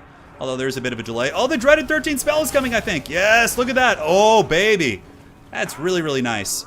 It does break off the cavalry. It breaks off the peasants. The paladin's being circle beaten here. You can see this paladin does get the assassin's trophy. He's running for the hills. And now Gorge is going after the other one. My only thing is, like, maybe save the dreaded 13th spell for, like, when it's even closer. That did do some explosion damage and actually broke off some Bretonnian Knights. But Bretonnia appears to be in a bit of a retreat right now after the dreaded 13th spell was used. Pretty damn cool to see those used for sure. Pretty damn cool indeed. And yes, Royal Hippogriff Knights do cause terror. And now you can see Bretonnia basically just on the retreat here. And the Paladins and Fey Enchantress going in, trying to goon out Gorich, actually. Yeah, look at that, going in really aggressively after Gorich. He's got 1,300 HP. Better watch out, though. There's an Assassin, a Morskatar's Hellion. Gorich is tanking it like an absolute champion. Fey Enchantress does do magic damage, too, if I'm not mistaken. So her damage will be mitigated by Gorich's magic resist aura. He's down to about 600 HP. Very, very close. Very close indeed. The dreaded 13th Halberd crew rolling in as well. Going to be getting into the back of those Royal Hippogriff Knights, and those Halberds will be quite helpful. Should be nice for potentially picking off this Hippogriff Knight model, which is now broken or shaken, and it looks like Bretonnian Knights are going to be lancing in. Gorich is at 316. He's very, very low at 6 leadership. The Bretonnian Paladin did fall, and the Fey Enchantress, I believe, was able to get back. But the Grey Seer also popping the Unholy Clamor again, giving a vigor buff to the entire army. Oh no, the Assassin overextended. That could be a game-losing situation. That's all it takes. And the Morskatar's is close. The Assassin does get knocked over. He has the concealment bombs active. Not that it's really going to help him too much. The Grey Seer moving in. Yeah, the Paladin needs to go because the Grey Seer is going to have no way of dealing with the Paladin. The Grey Seer could drop summons and maybe kind of grind through some of the other units here. But I guess the Morskatar's Hellion is still going. Man, this is a very, very close game. Very, very close game. Morskatar's Hellion, how you doing, man? He gets up. He's got about 2,700 HP. Definitely needs to turn and attack, and it looks like the Hippogriff Knight does take a little bit of a blow in his AoE damage. A lot of people don't know about this, but Morskatar's Hellion does actually have some AoE damage, and he does take down that Hippogriff Knight. Oh, and a really nice Scorch coming in from the Grey Seer on his bound spell, but the Grey Seer is getting very, very low. His leadership not holding firm against the Paladin and Cavalry, and it looks like that is going to be a victory potentially for Bretonnia and Showtime, which is huge because if Showtime had lost this game, he would have been eliminated from the Warhammer World Championship. So it looks like we potentially will be going to a Game 5 here. I'd be very surprised if the Morskatar's Hellion could deal with the Fey Enchantress and the Paladin and the Cavalry. We still have Knights Errants. I think there's some Knights of the Realm potentially coming back, although, man, this is pretty much it. What a close, scrappy game here by these two champs. The Grey Seer Plague, 1,700 value. The Morskatar's Hellion looks like it's going to be breaking here soon, but it did get 2,400. Really curious about how Gorge did. Gorge tanked it like a champ. I'm actually very impressed with his performance this game. All right, Morskatar's Hellion moving in. Going to be trying to get on the Paladin, but it looks like he's breaking. That is going to be victory for Bretonnia, for the lady. And my friends, we will be advancing to Game 5 in this series. Awesome, awesome match between these two top-level players. It was very fun. There goes my hero. I love it, man. So funny. Jesse, go Dawi. Well, no dwarves in this game, but thank you so much. And Travkit, thank you for becoming a member. All right, so let's go ahead and update the scorecards. It's 2-2 here in this hotly contested series. Fey double Paladin proving to be very, very strong. But again, Skaven almost won that. They were ahead for a lot of the game. Fey Enchantress 1,800. Paladins did great. One of them did at least. And yeah, this is standard. Really interesting too. Showtime didn't bring any peasant archers. Like I would have expected to see like maybe 2 less Knights Errant with like 4 peasant archers. Because peasant archers probably would have destroyed this build pretty well. Like 3 or 4 peasant archers against like Gorich and this thing, that would have been pretty bad for sure. So I'm surprised we didn't see any peasant archers, but nonetheless, still made it work. Gorich did get 2,600 value. He paid for himself. Most of this Skaven army did, really. It was just super close. Yeah, I still questionable pick on the Vixtrin's Death Squad, but because they're expensive, but yeah. Something to think about. Something to think about indeed. All right, guys. let us load into the next match, the rubber match between these two champions. And now you can enjoy this glorious graphic submitted to me by Moores. Thank you. Hey, Colin, appreciate that. You're awesome too. All right, game 5. It's going to be Wood Elves versus High Elves. Okay, that's interesting. So it's going to be Showtime on the High Elves, and Sverchrazum is going to be on the Wood Elves. Yes, yes. And the graphic you guys are currently seeing up on the screen is the win rates of the respective factions from the second and third stages of the tournament, both of which are completed. Currently, we're in the elimination stages, but those are from the group stages. So, and we will get one, of course, for the final stages too, which is going to be quite cool. How much value did Gorge get? 2,400 or 2,500, give or take? Yeah, something like that. So hang tight, guys. Just going to have a sip of water, let my voice rest for a hot moment, and we'll be good to go. That was a wild Skaven build, and it did really well. And I mean, Showtime is a top. They're both top tier players, but Showtime is no joke. So if it can work against him, it certainly got some teeth. Yeah. Fly on bread. I'll post the graphics in Discord soon. Yeah, I will.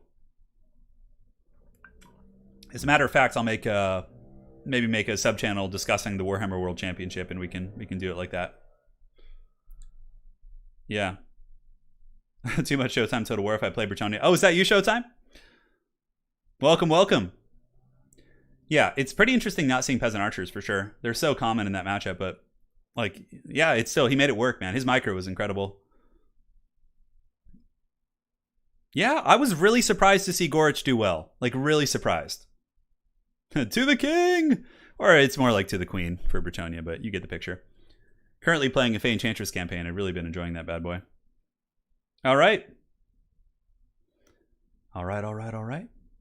Yeah, Vampire Coast does have the worst win rate in the Warhammer World Championship, but that's because I mean, honestly, I play Vampire Coast all the time in tournaments and best of threes, and I have a lot of success with them, but just not against greenskins. I lose like every time against greenskins, but I think everybody's picking Vampire Coast under the old misconception that they were good against greenskins, and then they're just getting run over. I think that's what's happening. I would wager that like 80% of those Vampire Coast games were against greenskins. I could actually go check. Yeah. Hey, Rubber Duck, thanks for your support as always, man. Hope all is well. I've been watching your casts while I lay in bed eating pretzels. It's glorious. Ivan, thank you for the 25. Do you think sieges will be reworked in Warhammer 3? Keep up the great work. Yeah, I do. They have to rework sieges. Sieges are just god awful. It's the worst part of the game. Well, of the campaign at least.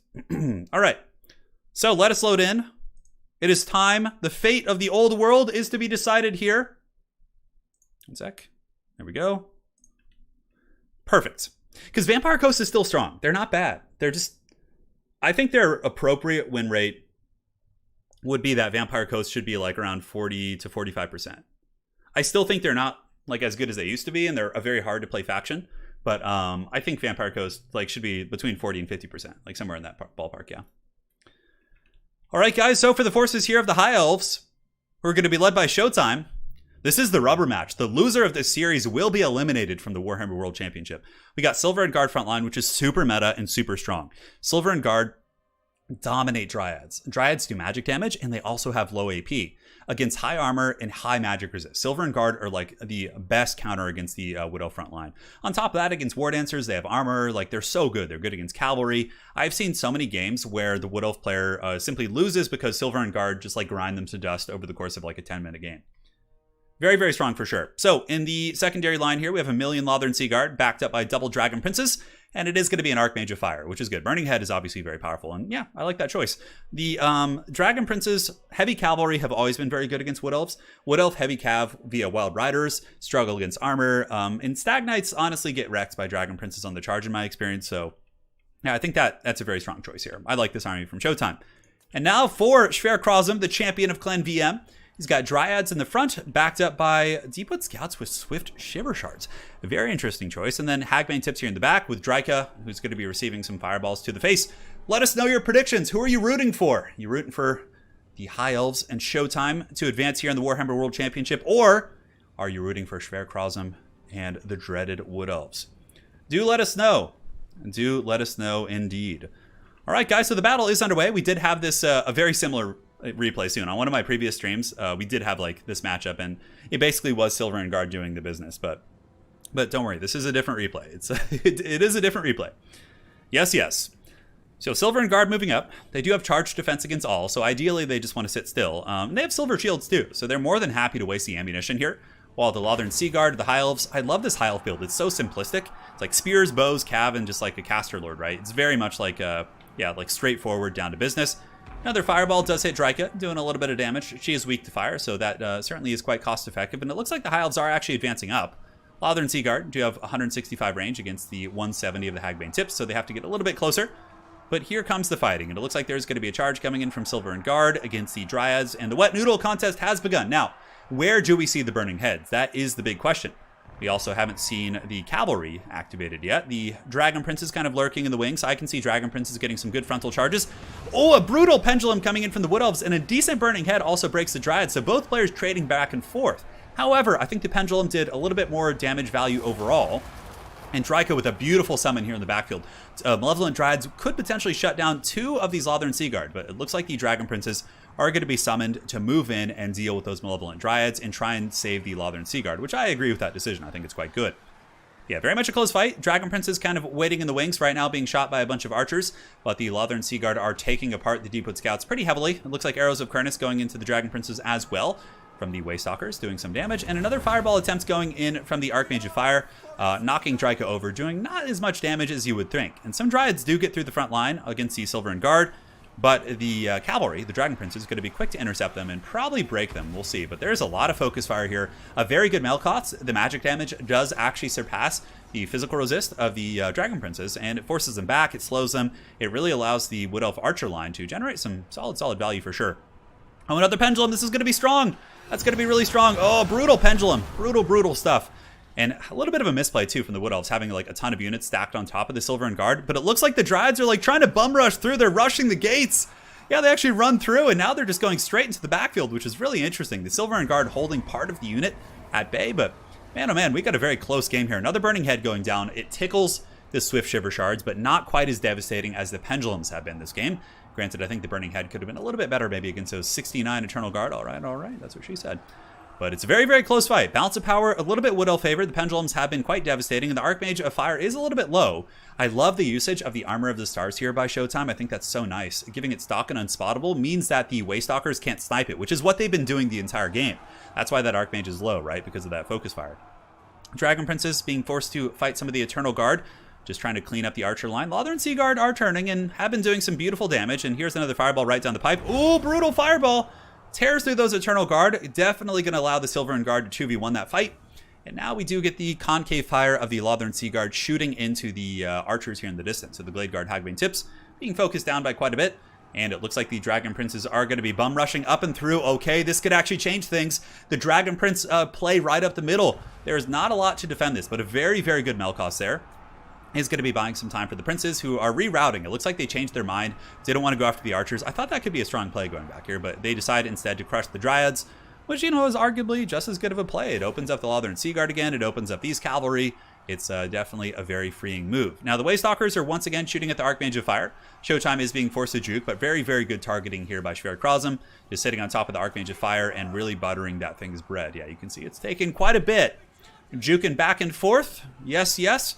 Lothern Sea Guard going into the Glade Guard Hagbane Tips here. And this is a close game, but the Wood Elves appear to be edging it out in terms of the balance at least. But I still feel like it's quite even. But the big kind of ticking time bomb situation is that the Waystalkers are basically just sitting and shooting here at the Archmage of Fire. And, you know, they don't have too much ammo left. We got 8 shots here and 3, but like 11 shots from these guys is probably enough to do some damage against the Archmage, which actually decides to cycle charge Dryka. Okay, Dryka gets knocked over. All is good. And now look at this. The High Elves are actually coming back in the game as the Cavalry, the Dragon Princes, do get into the backfield and basically take out 3 Archer units. And the Waystalkers running a little bit low on ammo, but Waystalkers are really not good in a grindy fight. So their ammunition probably needs to be used on the Archmage instead of the Dragon Princes. But they're running low on ammo. Another Fireball on Dryka, and it looks like Showtime might be very close to pulling this game back. This is an incredible fight. Incredible fight between these two players. Very evenly matched here. Lothern Sea Guard blasting into the Eternal Guard here and getting a little bit of business going. That is for sure. Dragon Prince is here, shooting into the Hagbane Tips, and yeah, man, we're going strong. We're going strong indeed. Quite an awesome match. High Elves have normalized and equalized the balance of power. Silver and Guard should be able to beat these Eternal Guard. Dryka is still grinding on the ground, but it looks like another Fireball may be coming in. Armor of the Stars, making the Archmage hidden. I really love that tech piece, the Armor of the Stars. Yeah, it's so good. And normally items like that are kind of crappy, but against Wood Elves, it seems really, really strong. So the Waystalkers are forced into melee combat with Drycha. Drycha does have some really nice buffs, though. You can see the melee attack of the Waystalkers buffed up to 60. Another Fireball going in, which does a ton of damage, actually. And the Dragon Princes are devastating right now. Even only having 15 and like 11 of them, man oh man. They're doing some work. Here comes Lance's Couch, baby! Right into the flank of those Dryads, and they take a bunch of damage and will certainly be breaking from the thunderous charge of the Knights of, Knights of Kalador, Knights of Ulthuan. They go by many names, whatever you guys want to call them. So Dryads are broken. Basically, the entire Wood Elf army is going to be methodically broken in this way. The Dragon Princes are just going to sweep, cleaning up all the flank engagements, and then it's basically going to come down to Drycha and the two Waystalkers fighting shoulder to shoulder with one another and just kind of standing side by side and, you know, doing their thing. Doing their thing. Another Fireball coming in. Is it going to hit? It does hit, it looks like. Yeah, Drycha's actually shaken. And Showtime's pulling ahead. And now the Archmage of Fire, upon Wings of Fire, is going to be charging down on the Deepwood Scouts. We got Lothern Seaguard with ammunition still shooting, picking apart the Eternal Guard. Despite their shields, that damage still is adding up as they're being shot from 5 directions, basically. The Dragon Princes charging into the Waystalkers actually get some really big damage. Holy shit, that was some nice burst. Piling into Drycha. And guys, it looks like this is going to be a close game for sure, but potentially a high elf comeback. I can't believe it. I really thought the Pendulums were so devastating in the early game, but the Fireballs and the tenacity of the Silvern Guard and the Dragon Prince play was enough to potentially bring this game back. We'll see. Drycha's very low, and that Archmage has an Arcane Conduit active. Probably will have a Fireball going here in a second, and I think Drycha could potentially pay a Troll Toll. We'll see. So going down, 694 HP. The Bird could also dive in. It's very risky, though, if you dive against Drycha. And Drycha currently putting the melee attack up of the Waystalkers up to 70, which is really good. Drycha, when she gets damaged, buffs even more. And the Fireball is coming in. Is it going to do it? 500, and Drycha takes... Oh, she dodges it. She was like getting up, and she inadvertently dodged that Fireball. Man, oh man. That was very, very lucky there. Very, very lucky. And the Bird's going in for the kill. Drycha does get knocked away from the formation, and now the Archmage of Fire does get away. But cycle charging is going to be very, very devastating. I don't think the two Waystalkers are up to the task. Some shots into the back. Drycha at 350. Her leadership, very, very fickle right now. Very low. And it looks like Drycha is broken. And with that, so too are the hopes of the Wood Elves and Sverchrazum here in the Warhammer World Championship. It looks like the Waystalkers are not going to win this. They're not good at crowd clearing. That is not their job. They do not have good splash damage. And now it's just going to be a bump and grind up to the bitter end. Oh my god. This is really a scrap here. The Archmage trying to hunt down Drycha, which is good. Breaking that unit. Now we can do a little bit of fast forwarding, obviously, since it's very, very grindy here. And the Waystalkers are grinded down, but they're actually fighting pretty well. And the Wood Elves get some troops back. Lothern Seaguard intercepting the remnants of those forces. The other Lothern Seaguard moving in. Holy shit, look at that. The Waystalkers actually cleared out that pocket. No way. No way. No way, guys. Is this going to be a comeback from the Wood Elves? So the Waystalkers moving in, attacking the Lothern Seaguard in the back. The Dryad's very close to breaking. Nonetheless, doing some decent work. And now I think the High Elves realize the Archmage is needed here to kill these Waystalkers because they're doing surprisingly well.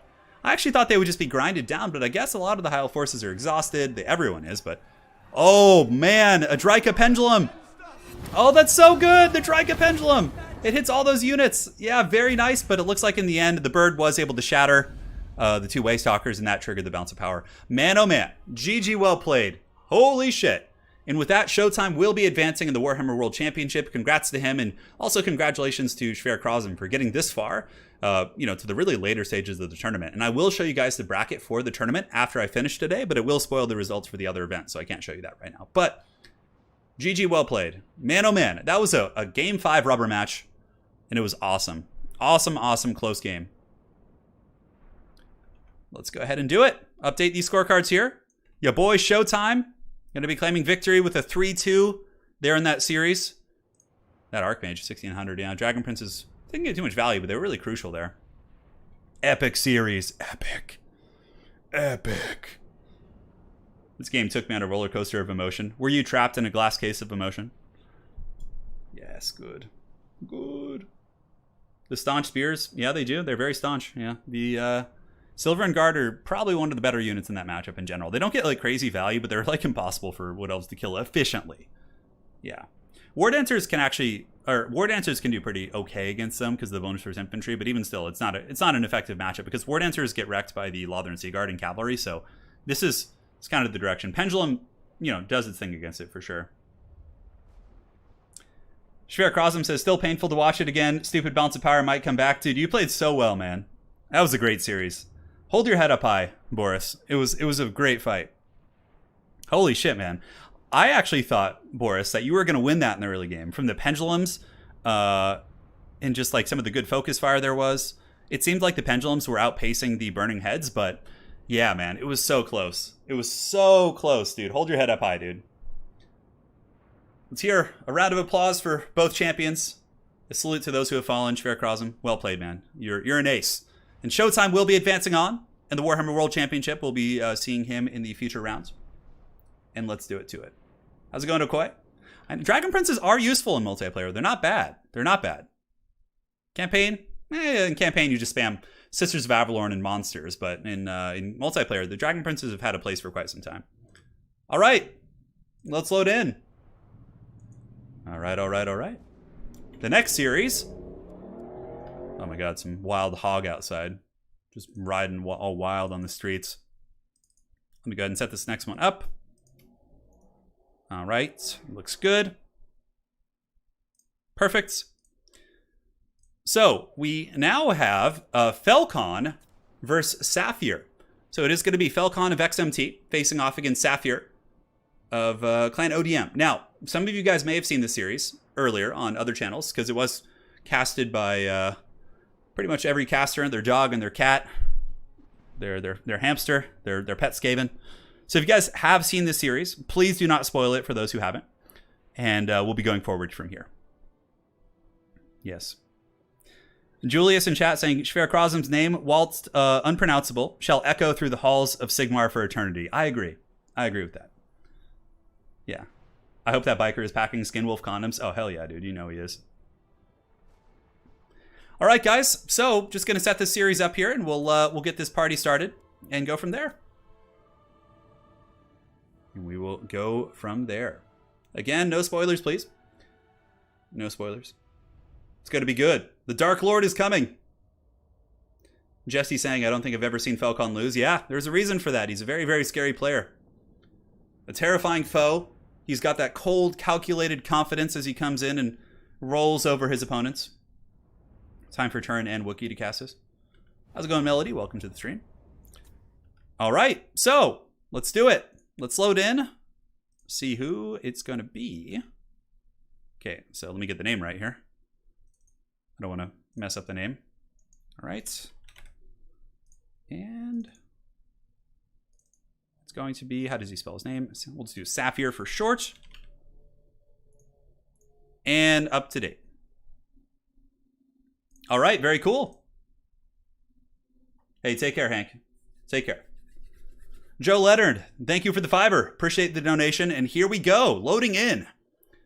It's one of the favorites of the tournament. A lot of people certainly speculating that the Dark Lord Felkon will win the Warhammer World Championship. Let us find out if he will be advancing past Saphir of Clan ODM. And anyone from ODM is a formidable opponent for sure.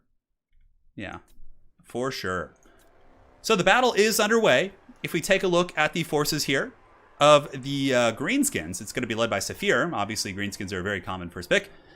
Million Spider Riders, a million of them. We do also have some Savage Orc Biggins, Giant River Troll Hag, Goblin Great Shaman, Goblin Big Boss, a Doomdiver Catapult in the back. So some off-meta things, honestly, but still quite strong. The Goblin Great Shaman very good at sniping. Now, this is going to be interesting to see as well. A lot of Dark Elf players, you guys have probably seen Ice Power in our chat, talking about how much they hate this matchup, but Felkon clearly doesn't mind it. I would assume that, he either didn't ban Greenskins or he picked Dark Elves against Greenskins. So clearly he's got some sort of a plan or a scheme, and let's see if he can whip this out. So Matthew Smith, thank you for the 20. Hot dogs for the mullet god. Dude, the mullet is... My hair is getting so long. It's almost time for the actual mullet to come back. Yeah, hell yeah. So Vindictive Glare going down against the Manticore. The Manticore does take it right in the face, and that's one of the big issues with Manticores. Yeah, I mean, there's... Against Greenskins, Vindictive Glare is so powerful against them. They're lightly armored, they're big targets, and basically you just Spirit Leech and you just Rampage them into oblivion, and then you just kill them when they Rampage. And it's basically like getting a huge monstrous unit for free, right? So... yeah, it should be quite interesting. So here the Dark Riders move in, quickly intercepted by Forest Goblin Spider Riders. A little bit of a better play here for the Greenskins. as they do tar pit with poison. The Manticore does land an attack here, and I'm curious if Felkon will follow up with any sort of a big dive. The Sorceress of Fire is flying nearby, and it looks like there is going to be a Burning Head going down on the AP Gloonies, but a really nice dodge there by Saphir. I don't know if that was intentional, it must have been, but he dodges that and then jukes back away from the infantry. That was a masterful dodge for sure. A good play, though, for Felkon. He does save his Manticore. Looks like it doesn't get too beat up, and the Supreme Sorcerer is actually going to be landing in combat by some Savage Orc Biggins, supported by spears, mind you, but still a little bit of a tricky pickle. And also Felkon advancing in with the Black Guard, trying to pressure into the back line, maybe get to that Doomdiver Catapult. We will see, but man, oh man, look at this devastation here. These Black Guard are being annihilated by the Savage Orc Biggins teamed up with the Goblin, so the Fanatics must have gotten a ball and chain on that, because man, oh man, the elite Dark Elf infantry are getting crumped so freaking hard by the Greenskin Chaff units and kind of mid-tier troops. Anyways, Goblin Great Shaman releases his mightiest Wah in the valley here, and he's able to pump up the boys. Reminds me of going to the roller rink when I played hockey as a kid, and they would play, like, you know, the Space Jam theme song, or, you know, dun dun dun dun dun dun dun. You know, you remember all those like cheesy like 90s hype songs? Yeah. Anyways, topic for another day. Supreme Sorceress of Fire juking back and forth, trying to avoid the dreaded vindictive glares. The Goblin Shaman, oh, nice Matrix right there. Felkon able to dodge with the Supreme Sorceress, but he's going to have to do more than dodge to get back in this game, because currently the Greenskins are in a very dominant position. The Repeater Crossbows have been heavily countered by the Forest Goblin Spider Riders. They haven't been able to sit and shoot at the Goblin Great Shaman like they want to. The Manticores have been relatively ineffective. Good Burning Head right there. That was really good. That hit the Loonies. It might even go back and hit that Doomdiver Catapult. And now Felkon is getting a good scrap here, finally isolating the Goblin Great Shaman. This is the chess play that he really needs. He needs to isolate this piece and attack it with all of his pieces, right? And you can see when he does do this, the bounce power kind of creeps back to the middle as that big spider takes quite a bit of damage. So suddenly the game becoming a little bit closer. Obviously the Greenskins had a much better early game, but the Dark Elves do get the Black Guard on top of the Goblins back here, so they will be able to take down the Doomdiver Catapult. And the bounce of power is actually almost back to the middle. Look at this, it's creeping back. Certainly some very nice stuff indeed. The Doomdiver Catapults are at -18, being pushed back there. And wow, we got a game on our hands, guys. Bounce of power is dead even. The Dark Lord Felkon has pulled this game back here with his Dark Elves against the Greenskins. Nice Spirit Leech coming down from Saphir. He's able to really drop that on top of the Feral Manticore. Potentially break it. Yeah, it's already broken, I guess, but, you know, keep it broken, to say the least. Ammunition's pretty good for the Druki. They have a fair amount. And the Greenskin Skirmishers, though, still very much in effect. We have Spider Riders and Wolf Riders all around the battlefield. Felkon, though, does get an isolation. You know, he's able to pick off that Goblin Big Boss right there, and really showing that with tenacious play, even in games in which you are relatively far behind, you can still come back, because he was very, very far behind in this game. And right now, Felkon is doing a very, very good job of bringing this bad boy back here. So certainly a very high-stakes situation here. The Goblin Big Boss is broken. The Black Guard fighting in the bushes, which is good. The Spider, if it does end up moving into the forest, will take a penalty. And now the Black Guard of Felkon are actually moving away from these Savage Orcs, which is probably smart, although I don't know if they're really going to be able to escape. Greenskin Skirmisher is a little bit low in ammo. We do only have about 5% here and maybe 10% here on this unit. The Black Guard are able to grind some HP off the Goblin Great Shaman, but Felkon's Dark Rider posse here is still quite healthy. Ooh, Vindictive Glare going in, but it looks like it does get intercepted, and a Burning Head. Oh, this could be huge. And the Burning Head goes down and roasts the Savage Orc Biggins. Beautiful roast there, and suddenly, look at this, guys. Felkon is ahead on the bounce of power. He has pulled ahead in this very, very close series. Don't even try it. Mither and Spirit Leech going down on the Supreme Sorceress of Fire. Will that be enough to finish her off? It looks like another Fireball is going to go into the Hag here. Nice Fireball. Able to kind of tickle the pickle here. And those Spears moving back to make sure the Wolf Riders don't charge into the Repeater Crossbows. And now I would imagine that the Repeater Crossbows will tee off into the Spider. The Spider is certainly a very choice target, although it looks like they're going after the Hag or the Savage Orc Biggins. A little bit hard to tell. But there's still a lot of disruption here for the Greenskin army, right? Vindictive Glare here. Overcast damage does go in. But will it hit 800 HP? Oh, down to negative 54 leadership and 285. The Supreme Sorceress is down for the count, and the balance of power is now creeping back in the favor of the Greenskins in this super close series. Will Felkon be able to save his Dark Riders? That's the question, because Greenskin Spider Riders will beat Dark Riders in combat. And the Spider gets broken too. The Goblin Great Shaman from the Overcast damage actually broke and is running off the battlefield. Both armies are leaderless. Oh, this is why the bounce of power is like it is. Felkon has a unit of Black Guard that are almost full health on the other side of the map. Oh man, look at that. That's really unfortunate, because yeah, with them being here, it could have been a different situation. But in this case, the Greenskins now pull ahead on the bounce of power, breaking these Black Guard. And yeah, pretty much breaking all the Dark Elf troops here with the exception of some Black Guard. And Felkon withdraws from the game, knowing at that point it's pretty much over. GG, well played. Holy shit, that was a match. And, you know, it's a match that's very, very greenskin favored. And Felkon almost still able to win it. But at the end of the day, Saphir will be pulling out the victory. The Vindictive Glares were brutal. The greenskin skirmishers, cost effective as always. Because, again, they beat Dark Riders in combat. They can really press them. And the Blackguard did not prove to be as efficient, except one unit. But the other ones really kind of got shut down by the greenskin chaff units. The dreaded Tactical Blackguard. Yes, indeed. Saphir going up 1-0. Doing his clan proud as we prepare to load into the next battle. Let's go ahead and do it. All right, guys. All right. So next match is going to be Saphir on the Lizardmen and Felkon on Norska. Quite a bit of fun. Yeah, great games for sure. Great games indeed. So here we go, my friends, loading in. Will the Dark Lord make his way back? We will find out. He is down 1. It's a best of 5, so there's plenty of cushion to potentially come back. Plenty of cushion. So it is going to be Norska against Lizardmen. Felkon playing, I don't know if I remember seeing... Actually, no, Felkon did play a lot of Norska in the early days. I remember this, yeah. So hold up, guys. Just going to have a sip of water. Hang tight. Delicious. Delicious H2O. Should have picked the dwarves. I think the dwarves are Felkon's least favorite faction, yeah. I mean, honestly, Felkon is so good at this game that he can be good with any faction, even the ones he doesn't like, but yeah. All right, guys, and now it is Norska versus Lizards. Will the monsters be hunted, or will the monsters become the hunters? We'll find out here on the next episode. So, for the forces of the Lizards, we have Big Chungus Mazdamundi on his giant steed. A million chameleon skinks, no surprises. Cohort of Sotek. We do have a Stegodon with a ballista and some feral cold ones in the bushes. Interesting. Usually, you see a little bit better infantry quality here. I actually feel like Felkon's army has a pretty good jump on him already because the Marauder champions here on the front line are going to be very durable against skinks and they'll dominate the cohorts in combat, right? We also have a million javelins. The javelins are going to be a big problem for Mazdamundi. As far as crowd clearing, we do also have Marauder chariots here. We have Horserick the Wanderer going to be wandering in after the feral cold ones, and we have a Femira Balefiend of pendulum casting, which is going to be good. What is my favorite type of pickle? Oh, I don't know. I like sour pickles. Yeah, so yeah, I don't know the types. I'm sorry. I'm sorry, Anakin. I'm too weak. So here we do have the feral cold ones pulling back. It looks like the Beasts of Tashnar, as well as some of the Norscan Warhounds, did ambush them in the forest. That's really unfortunate here for Saphir. He immediately is going to be losing about 450 gold for very little in return, as Wulfric and the Balefiend, as well as the Beast of Tashnar, get in there. Oh, a big misplay sending in the Carnosaur too.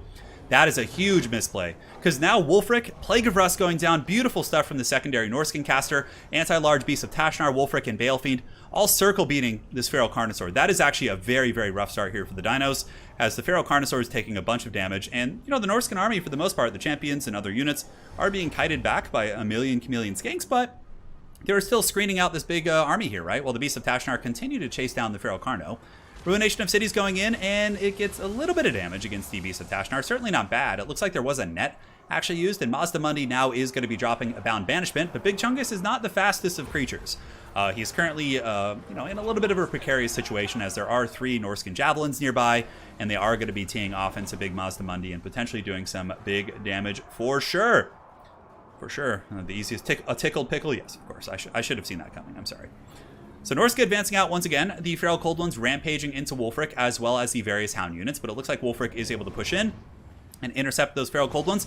A big Pendulum going down. It tears through the skink cohorts in the back line. Certainly not bad. I mean, they are low value, but still, you got to do what you got to do. And the Marauders and Champions still extending into the Lizardman force, and honestly tanking relatively well, although basically what Saphir is doing is he's forcing them to overextend, and as the skinks run, he just charges them with the Stegodons and Mazdamundi, and is certainly getting some good work in. So Hunter of Champions used on Mazdamundi. Looks like all the Javelins of Norska are being forced to pile in. Hunter of Champions, Mazdamundi's got 40 armor right now. Negative 30 from Hunter of Champions, negative 60, but really good play here by Saphir. He sends in the Stegodon to disrupt the Javelin formation while all the debuffs are active, and honestly, that debuff basically is wasted at this point. So yeah, GG for both players here. It's been a great scrap so far, that is for sure.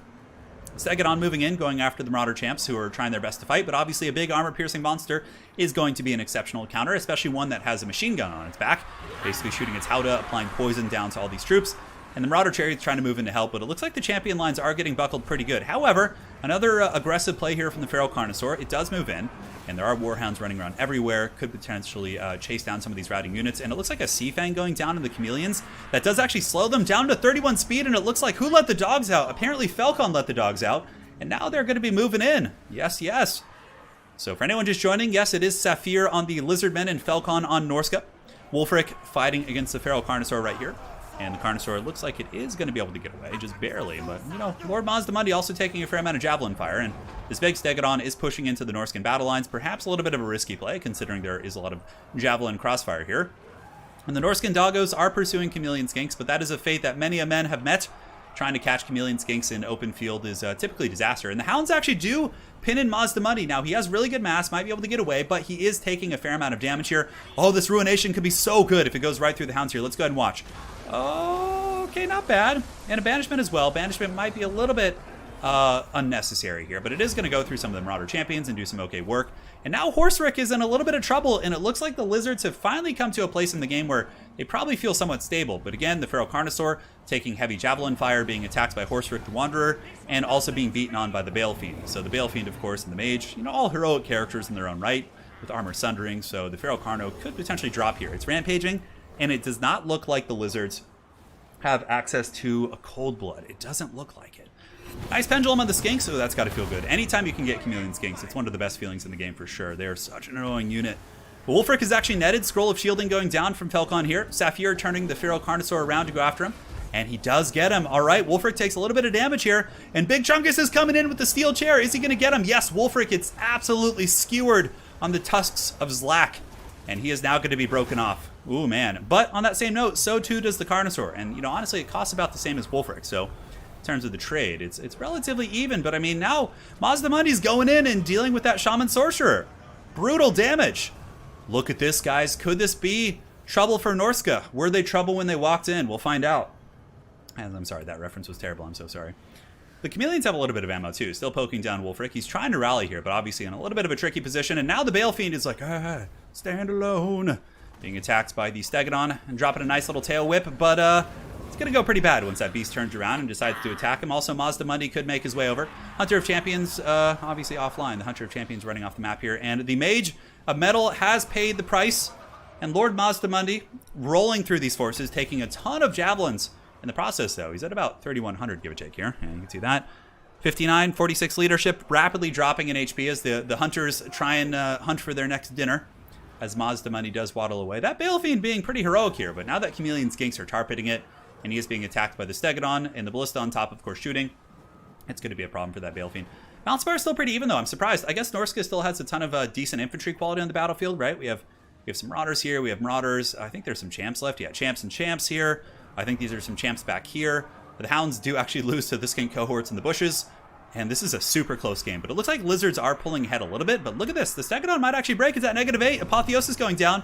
Is it going to stabilize? Oh, 34. It does stabilize in leadership with the Cold Blood support. That would have been very strong for sure. But now Chameleon Skinks are piled in. The dreaded Chameleon Skink. The most annoying unit in the entire game, in my humble opinion. And yeah, they're going to be tying down the Marauder Hunters and doing very well for themselves. A very, very obnoxious unit.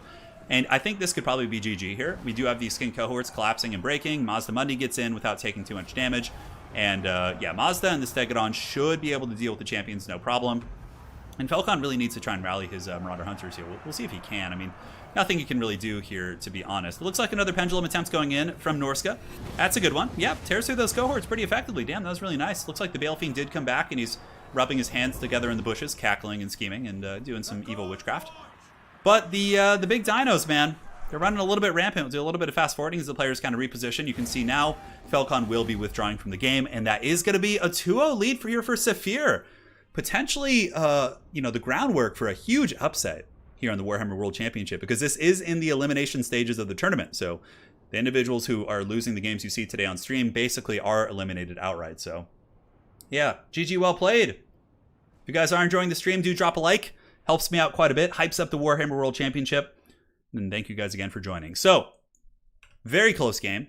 Honestly, I thought Felkon was in good shape there in the beginning. He was able to catch the Carnosaur in the trees and do a ton of damage. He got the Feral Cold ones for free, but the Chameleon Skinks, man, so annoying. God. So annoying. And on that same note, Saphir did a really good job kiting the champions back and then forcing them into fights against inefficient targets like the Stegodon. So that was really, really nice. That was really, really nice.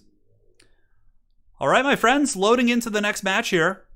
Will the Dark Lord claw his way back, or will he be? Will the ring be thrown into Mount Doom, and will his tower crash and fall? We'll find out.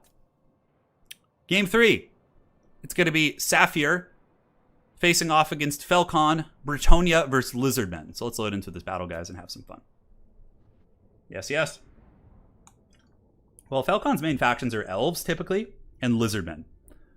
So Felkon is now probably on his main faction, which is Lizardmen, against Bretonnia. So should be fun. Jesse says this updates... yeah, you're allowed to have 5 Chameleon Skinks. Yeah, totally. You just can't have, I think the limit is 5 on Chameleons. I can't remember. You can have a limit of 6 units that can shoot 360. Yeah. Like, so that would include, like, Pistoliers, Illyrian Reaver Archers, like all those kind of units, right? Burning Head is, yeah, would do better against Skinks, yes. But Pendulum is also a little bit more dynamic in that it can do better against armor if you overcast it. But one of the main reasons, Mariusz, why you take the Pendulum or Lore of Shadows is because you get Enfeebling Foe, and you use that with like Wolfric, and you know you can get some good dueling situations. So, yes. Oh yeah, seeing Felkon play Lizardman is a treat for sure. He is very good at them.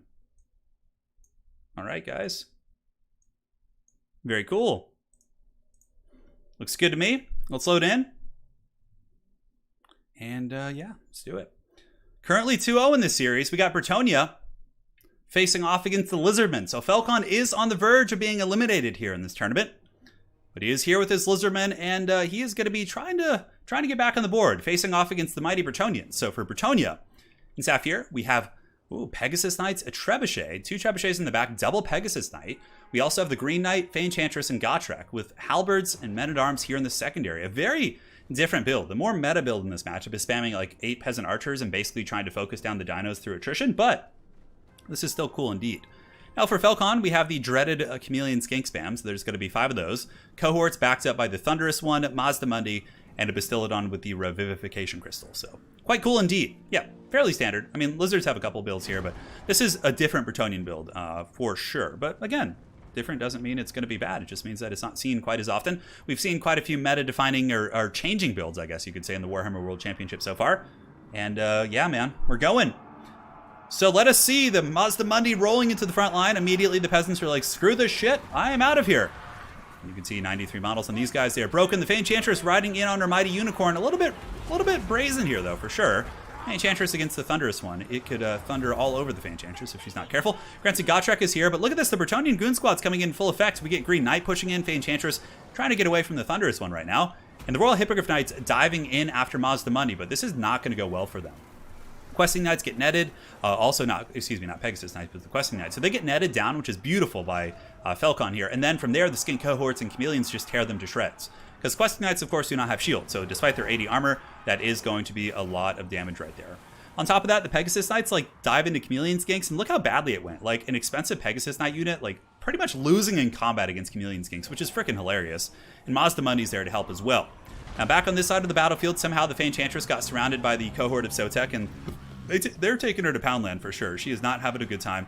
She's popping the Arcane Conduit. She's going to be pulling back. But honestly, it looks like Felkon is really running over this build right now. So the Dark Lord, upset by the 2 previous losses, exacting all of his vengeance here in this matchup. The Chameleons annihilating the Questing Knights, defeating Pegasus Knights in melee combat, and now pressing in super aggressively. The Fey Enchantress is also quite damaged. It looks like there is going to be an Earthblood going down. But man, oh man, this is proving to be a pretty wild battle. Rev Crystal still in line too, took a little bit of damage it looks like from some of the Pegasus Knights earlier. Bretonnia trying its best to rally, but man, the Lizardmen are just all over them. The very, quote-unquote expensive men-at-arms, the polearms, are just going to be basically dying to a bunch of skinks and getting run over, and yeah, it's going to be tough. So Green Knight's going in for the kill. Looks like he's going after the Bastillodon. Green Knight's going to be very tough for this Lizardman army that does not have a whole lot of magic damage to kill, or much at all, or if anything, actually. And yeah, you can see Green Knight, an excellent tool here, and he's kind of creeping the balance of power back. Pegasus Knights do dive in, trying to take out the Rev Crystal and remove the healing from the Lizardman army. However, Mazdamundi might actually have a net here, so there could be a net dropped on the Pegasus Knights, which would pretty much seal their doom. If they got netted here and the 3 monsters attacked them, that would probably be game blouses and would not be the best situation for them. So, yeah, Pegasus Knights, how you guys doing? Man, look how... I feel like Pegasus Knights just aren't very good. They just got freaking destroyed there. I mean, I guess they're fighting 3 very powerful monsters. Green Knights grinding in here. Apotheosis going down. The Enchantress, Mortis Engine effect will kind of chip away at the Chameleons there, but in general, yeah, there's the cohort of Sotek piling in, which is going to be devastating. Gotrek is going to have a horrible, horrible time against all of the various Chameleon skanks, and yeah, it's not going to be enjoyable for him. Trebuchets, though, still landing some nice armor piercing from downtown. You know, I've actually seen Trebuchets bring down dinos and monsters and steam tanks. It's pretty hilarious for sure. The mighty feat of Bretonnian engineering. Yes, it is a thing indeed, and they're continuing to blast away. Over here, we do get Lord Mazdamundi trying to hunt down the Fey Enchantress, and it looks like the Fey Enchantress does get caught in a net, and Big Chungus getting in there. Negative 50 leadership, and man, that could actually be triggering a potential army losses soon, as the Fey Enchantress is taken out by a million Skink Cohort Javelins in conjunction with the beautiful net play from Lord Mazdamundi. And now Gotrek also gets run over. Holy shit, the Lizardmen are rampaging! And there are some cavalry coming in. Looks like 35 Questing Knights, but I don't know if they're going to be able to do the trick. We will see. The mighty Rev Crystal Gary, he goes by many names. Depends on what channel you're on. He's doing his thing. He's doing it. Yeah, I think we decided, though, because when Warhammer 2 first came out, I started calling Larry and Gary the Rev Crystal as well as the Solar Engine. I can't remember who was who, but, you know, the legacy has stuck. I think I've heard other people call them that, which is good. Lord Mazdamundi fighting against the Green Knight. It looks like, honestly, this is going to be a bit of a foregone conclusion here. I don't see how Bretonnia can get back in this game. There's just, I mean, the 2 big monsters are so healthy. Questing Knights instantly breaks army losses, and now it's basically just going to be a Green Knight, you know, R&B bump and grind right here. And GG, the Dark Lord is back on the board in a very, very convincing victory. The Fey Enchantress falls to the mighty Mazdamundi. The Chameleon Skank's proving to be a true MVP of the roster. Probably the best unit on the entire roster, to be honest. Yep. I think so. Ambitious build. Pegasus Knights were pretty trash, unfortunately. 346, you know. But, you know, maybe they've worked in other, against like Pterodons, things like that. But, man, yeah, I always just struggle to make them work. If you guys have had success with them, I'd be quite curious to hear about that. Yeah, the build had some cool mechanics, but yeah, like a lot of this whole roster is weak to Chameleon Skinks, basically. There's like no shields for them. I mean, yeah, it's tricky. GG, well played. It was a great game. I haven't had success with Pegasus Knights, but I mean, Saphir is clearly a better player than me, and he's had success with them, so yeah, I'd be really curious to hear about that. So if you are watching this, Saphir, do let me know in the comments afterwards. I'd be really curious to hear about like your success with them. All right, so into the next match. The Dark Lord is back on the board, but still on the ropes. If Saphir can win the next game, he will be advancing and eliminating the Dark Lord. Yes. Lady Turin in chat saying the Fey Enchantress being trampled by skinks is a depiction of me and the dogs every morning colorized. Yeah, very, very accurate for sure. Very accurate for sure. All right, so next game. Game 4 in the series. What's not weak to Chameleon Skinks? Cheap shielded units. If you're using Chameleon Skink ammunition on like goblins, or especially goblins, or like, you know, dwarf warriors or, you know, marauders, it's not cost effective at all. As a matter of fact, you'll probably lose balance of power. Yeah. So that's my 2 cents there. All right, so the next match is going to be Saphir on the Sons of Sigmar facing off against Felkon on one of his better factions, the Wood Elves. So, yeah. It's time. It is time indeed. The Duel of Duels is upon us. The Sons of Sigmar, I think it's their first appearance today, which I'm always excited for. Dwarves have an okay win rate, I think. Yeah, I think they're doing all right in the Warhammer World Championship. All right, so let's do it. Let's go ahead and jump in. Here it is, guys. We have the Empire facing off against the Hardwood. For the Empire, it's going to be Spearmen backed up by 5, the Penta Huntsmen. Huntsmen quite good here. You know, they can do well against the Cavalry and also the Infantry. Then we have Empire Knights, Knights of the Blazing Sun, and Volkmar the Grim. Whoa, Horsemar the Grim. Grimhoof. He is here. It's Horsemar. Oh my god, what the hell is this? We also have a Light Wizard and a Burning Headcaster. Dude, what a crazy, weird build here by the Empire. Volkmar the Grim on horseback. Whoa. Is that like a counterpiece against like Dryka or something? Because again, he could wreck Dryka for sure. I mean, with his magic damage, or fire damage, excuse me. Hard to say. Anyways, the Huntsmen are pressing up. Certainly probably catching his opponent off guard with this. For Felkon, it's fairly standard, right? He's got the double Way Watcher, he's got double Great Stag Knights to deal with the Empire Heavy Cavalry, Spears, and then a couple Glade Riders just for battlefield disruption. But yeah, very, very interesting build here. And so far, the Huntsmen proving to do pretty well. They can run and shoot, so they're ripping some shots here into the Waystalkers and getting some decent damage in for sure. So here comes a big volley. And is it going to hit? Looks like the Waystalker is sitting a little bit still. It does take a couple hundred damage, and yeah, I'm sure there could be a net going down. I'm not sure if this is intentional. He's like trying to absorb ammo. No, it looks like the Waystalker is now running.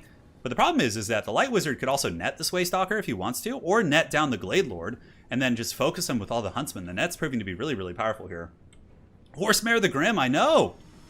Oh, and the net going down on the Glade Lord, but a big focus fire coming. But now I would imagine all the units will switch fire here onto the Glade Lord. And that could be some big damage, depending on the obstruction. And it looks like partially obstructed there. So not the most brutal thing, but yeah, here comes the real damage. The net's still going, and the Knights of the Blazing Sun going to be charging in. Felkon's Lord getting pounded by these Sigmarite Huntsmen. Nasty, nasty stuff. And Felkon will be responding with a pendulum of sorts, it looks like, but the pendulum tickles the pickle of these Knights, takes out 2 models. And honestly, I think that Lord there is probably going to die. That's a brutal, brutal start for your Felkon here.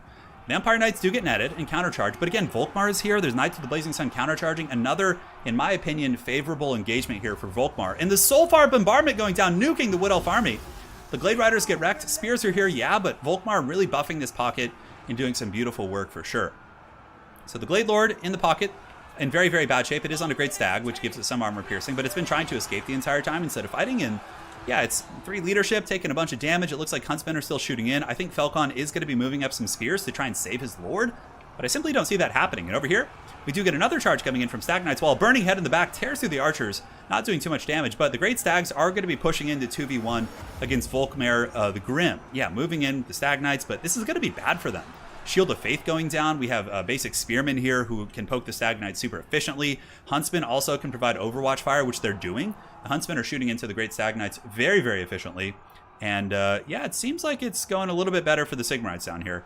The Wood Elf Lord is gone. The Heavy Cavalry very, very much alive here for Felkon. We have the Knights of the Blazing Sun here pushing through. And it looks like, yeah, they're going to be trying to get onto the Way Watchers here in the back. And the Stag Knights might be able to do some peeling, but if there was like a Lord back here with Pravenoth Rhaema, Felkon could get some really good catches, but Horsemare the Grim is just getting in there, and here comes the Knights of the Blazing Sun on the charge, charging into the Stag Knights. Both sides will take heavy casualties. We'll see if there's any buffs here for the Knights of the Blazing Sun. Does not look like Volkmar has any buffs off cooldown. In the meantime, it looks like Felkon did snipe the Bright Wizard with his Way Watchers, who've now gotten to safety, rotating about, shooting at those Empire Knights right there. But Volkmar and his crew still pushing in pretty aggressively. Balance of power is somewhat even, but certainly a little bit Empire favored. A big problem for the Wood Elves is the fact that all the Huntsmen are still very functional. I think all 5 Huntsmen are somewhat healthy with the exception of this one, and obviously have a lot of ammo left, which is going to be a problem. Empire Spearmen still grinding through the Glade Guard here. The Way Watcher is able to pick apart the Empire Knights that are chasing them, but it's not like Empire Knights are expensive and hard to lock down here. And it looks like even more Empire Knights pushing into the back line, happily absorbing that ammunition as Volkmar the Grim. He always reminds me of Metalocalypse, Volkmar for some reason. Yeah. There's a song called Murder Horse, I think, from that show, which is like totally Volkmar's theme song right now. Empire Knights pushing into the Great Stag Knights. Spearmen as well, moving in. The Great Stag Knights pretty much on their last legs here, as we only have 13 models here. The Huntsmen advancing up, pretty much picking apart any Wood Elf resistance that kind of stays in their kill box. And there are some Eternal Guard here for Felkon collapsing in, which is quite nice. If they could start disrupting the Huntsman line, that could be very effective for sure. Looks like Knights of the Blazing Sun running away, trying to get away from the Stag Knights, which are much faster. But the Huntsmen and Spearmen are going to last samurai them.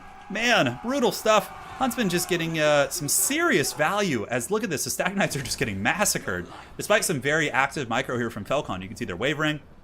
And they are not in good shape, my friends. They are not in good shape. Looks like Volkmar the Grim doing some brutal work back here. Shield of Faith buffing up the Proud Sigmarites, Soulfire Bombardment. It definitely brings a lot of joy to see Way Watchers getting run down. Oh God, I have so many traumatic experiences of playing Empire against Way Watchers. It's Thunder Horse? Yeah, it's Thunder Horse, sorry. Yeah, Thunder Horse is his theme song, yeah.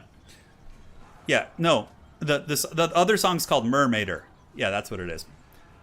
So, Volkmar the Grim pushing into the Way Watchers. The Huntsman Corps moving up. Great Stag Knights looking like they're going to get aggressive in there and push in. But, I mean, I think even in melee, Huntsman probably could defeat these Stag Knights in their current state. And Volkmar, I think, is too much of a raid boss. I don't think there's anything left that's healthy enough that can actually do some work. A really good shield net going down here on the Great Stag Knights. Now they're getting crossfire, they're being picked apart, and that is going to be probably GG. I mean, I don't see how the Dark Lord can come back and potentially a pretty crazy upset here on the Warhammer World Championship. And that is it. That's it. That is a victory for Saphir and Clan ODM. A 3-1. All the games were close, mind you. This one was probably one of the more one-sided games simply because of the Lord blunder in the beginning, losing the Lord. But, you know, the other games were all super close. So very well played to the Dark Lord Felkon, a good friend of mine. And I'm looking forward to seeing you in ECL and other leagues. But for now, Saphir of ODM will be advancing forward. GG, well played. So let's go ahead and update the scorecard here. Take a look at the value. See, I would never... I've experimented with like Huntsman and Cavalry pushes, but I've never thought to use Horsemare the Grim. Never. Pretty cool. I mean, the thing is you get a more mobile buffing engine, right, than you do with his big altar, which is something to kind of consider. Granted, I think Volkmar's altar would have been fine here too, but I guess you're saving cost on that. Yeah, man. GG, well played. An awesome series indeed. Both players played very, very well. Couple little mistakes here and there certainly cost the game. I liked Felkon's build. I think it's good. I mean, just losing your Lord like that can be really discombobulating. Yeah, but GG, man. Well played. You were here. Yes, history has been made. All right, guys. So, going over, you can see the current win rates. We do have one more series today. I think. Yeah, we've been about an hour and 45 minutes here. And yeah, let's keep it going. Screw it. Let's do one more series, guys. One more. Yes. One more series to rule them all. So let me go through the replays, make sure I have the right ones loaded up here. So this is going to be a very, very high-level series as well. It's going to be Voidlolz, who, of course, you've seen winning a lot of events lately, doing very well. And he won my faction war. He won my single faction tournament. But again, the thing about those events is he gets to play his best faction over and over. This is going to be a little different. Obviously, he's gotten this far. He's in the final rounds. But he is going to be facing off against Alfredino of Clan ODM. Alfredino has already qualified for the ECL, does very well in pretty much every tournament he plays in, and is a really cool guy as well. Alfredino actually helped organize that clan war you guys saw a couple days ago. Well, he was in charge of it. He basically just brought me to cast it. So, yeah, we got Voidlolz versus Alfredino here in the next series. So let me go ahead and get the replays all set up, and we'll be loading in just a hot moment. Yes, encore, baby. Coming in for more. Yeah, Huntsmen were awesome in that matchup. I didn't expect that. Oh my god. Oh my god. This is like competitive sweatiness in a nutshell, this game. So the first match, there was a ban, a greenskin pick, right? And then they banned. And then the opponent counterpicked with greenskins. The ultimate greenskin sweatiness is here. Yes. Oh my god. Yes, I'll show you guys the official bracket of the tournament after this is over. I don't want to spoil results for this match because you will see it on the bracket, but as soon as this is over, we'll go through everything together. It'll be fun. So guys, we get a greenskin mirror. Obviously, they're both super competitive players, and I actually think that's cool. Like, oh god, I can't tell whose game file it is. Hold on, let me check here. Yeah, okay, I think it's Alfredino's. Maybe. And he's going to be facing off against Voidlolz. Updated. All right, guys, who is ready for some sweaty Warhammer? Hell yeah. We got greenskins versus greenskins. So, Grom de Ponch is going to be Voidlolz. And the Goblin Great Shaman is going to be Alfredino. Yes. Greenskins versus greenskins is peak Warhammer meta. That's so true, dude. That's so true. Holy shit, that's funny. You guys ready for this fun? Vindictive Glare's going down, blasting Grom de Ponch, but he magically jukes all of them despite being a huge target. He literally takes no damage, which is super obnoxious. I think that's one of my favorite terms to describe like overly competitive people in gaming. And, you know, I'm one of them when it comes to most games. I mean, I do mess around, but, you know, there are times where I can get pretty sweaty. But, like, yeah, like the term, like referring them as like a sweat, like I could just imagine like the nerd sweat, you know? It's so funny. Anyways, the skirmish core advantage does go to Alfred. He's got 1 million Spider Riders, right? So basically the overall strategy here for Alfred's army is Spider Riders, a little bit lower quality infantry with a big monstrous lord, whereas Voidlolz comes in with Savage Orc Biggins, stacked with Stone Trolls, including the Swamp Things. And it might seem like a joke, but you bring the Swamp Things because they cause terror. So you can get them in the fight against greenskins, and they'll actually be able to terror out enemy Stone Trolls. So, yeah, should be interesting. But, you know, the best part about this is you guys aren't going to have to watch more greenskin replays in this Best of 5 series after this. So this will be the only one here. So This is going down. Over here we got a skirmish fight. It looks like the Spider Riders of Alfredino do pile in, attacking the Spider Riders of Voidlolz, but Fist of Gork going down, but I think the numbers advantage for the Spider Riders here could be a big factor. However, there are Savage Orc Biggins in. Now we have a big blob fight. Let's just, I'm almost tempted to just like fast forward through this. Like, all right, they're fighting each other. Let's see who wins. But all jokes aside, Goblin Great Shaman using its anti-large attacks against just Swamp Things. We get Goblins piling in for Alfredino, as well as the Arwar AP Gloonies. And Grom the Paunch actually taking a fair amount of damage. Itchy Nuisance going down, and it looks like Fanatics have been loosed from Alfredino, tearing through the Savage Orc Biggins, leaving them at 69 models. All right. There you go, man. I always find it. The blessed number. It's happening. And yes, the Goblin Great Shaman doing a pretty good job in here. But again, Grom is actually very strong in combat. And it looks like the Goblin Great Shaman is shaken and stirred. And I think Voidlolz probably wins that center mass engagement, pushing back the Goblin Great Shaman. But again, Alfred's army is a little bit less kind of headstrong in the front line. I think he needs to pull back, use his skirmishers, pick apart the trolls, and then when they break, chase them off the battlefield using your mobile superiority.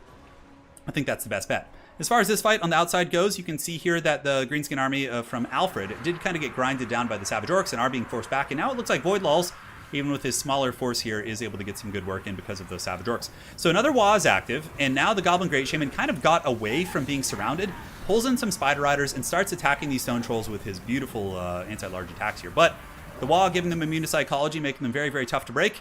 And now we got a big, ugly skirmisher fight. Oh my god, a million Spider Riders right here, just fighting each other. It's such a bump and grind. Look at that, Swamp Thing's also broken. Yeah, Alfred actually maybe pulling ahead a little bit in this game. It seems like the forces of Voidlolz are very much confined to this Death Star, and his trolls are broken here. The Swamp Things are broken. And now the Goblin Great Shaman, I think, is going to be dominated. Like, I don't know, yeah. Savage Orc big in support.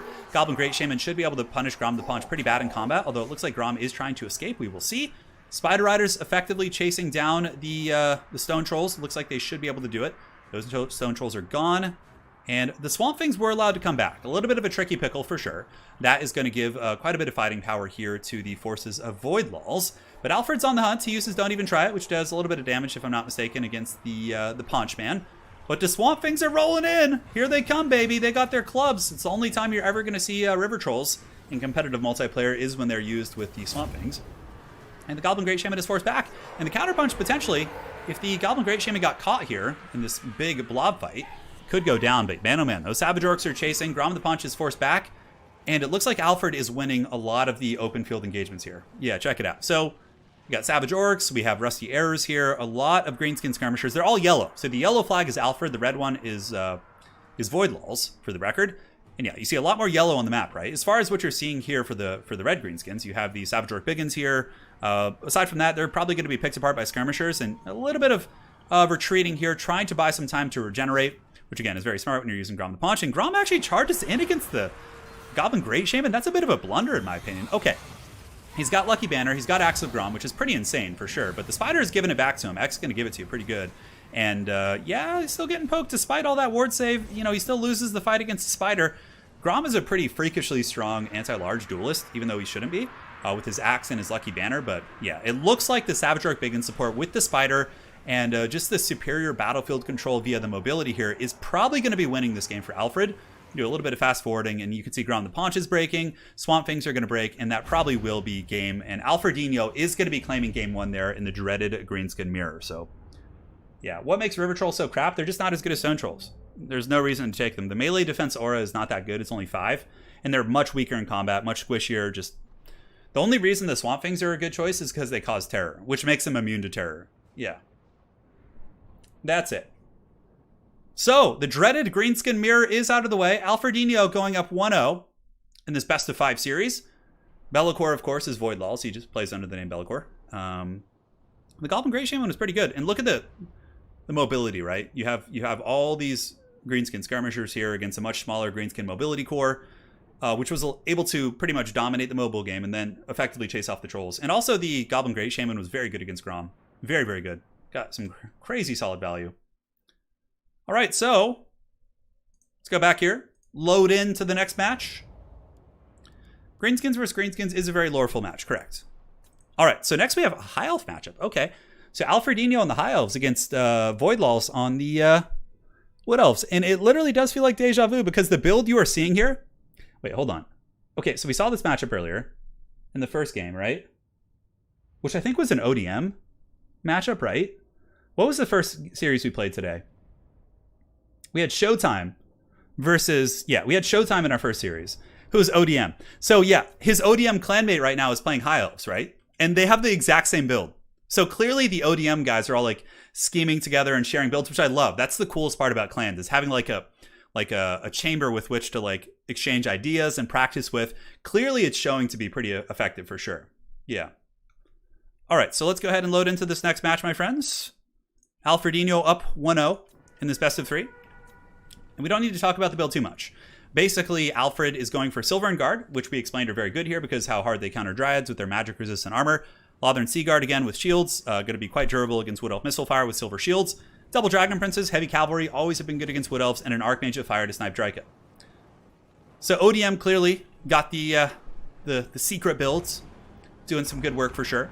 And for the forces here of Voidlolz, I could have sworn that a long time ago Voidlolz was an ODM, like a long time ago. Yeah.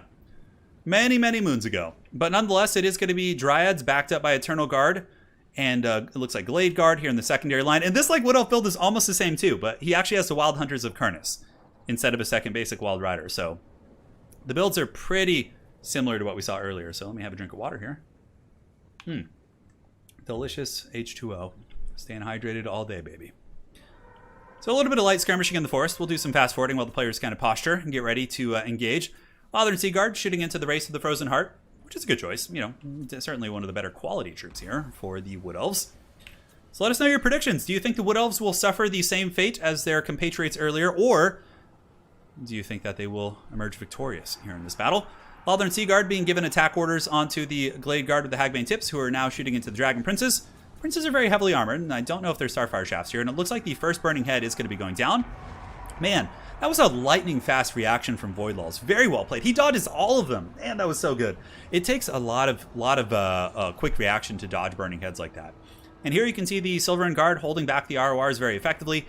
Lothern Sea Guard now teeing off into the Hagbane Tips quite happily, and the Burning Head goes through and tickles the pickle actually of a couple of the Silver and Guard. A little bit unfortunate, but Dragon Prince is going to be taking a force engagement with the Silver and Guard, looking to maybe hit into the Dryads or into the Wild Hunters. A little bit of a misplay potentially. Nope, looks like the Wild Hunters of Voidlolz do get away there. So far so good. Some very, very tight play. And also a nice rotation here. Moving out his Eternal Guard to screen the Dragon Princes is going to be quite strong indeed. Pendulum going down. Silver and Guard, of course, have good magic resist, so they're able to kind of endure that relatively well. Lothern Sea Guard getting good value. One unit of archers pretty much broken off here, and now they're just methodically switching across. Basically, that's what you do, right? The Silver and Guard hold, while the Lothern Sea Guard just kind of tee off on the other units here. So Wild Riders, a little bit of a blunder here. Leaving the Wild Riders in sustained combat against spear units, you could actually see they've taken massive casualties here. And now he's trying to push them past, but I think it's a little too late. So a little bit of a misplay there on the far side by Voidlolz, but nonetheless, not one that's going to cost him the game, right? Dragon Prince is falling back. It looks like another Burning Head going down. Will Void catch this? Oh, not this time.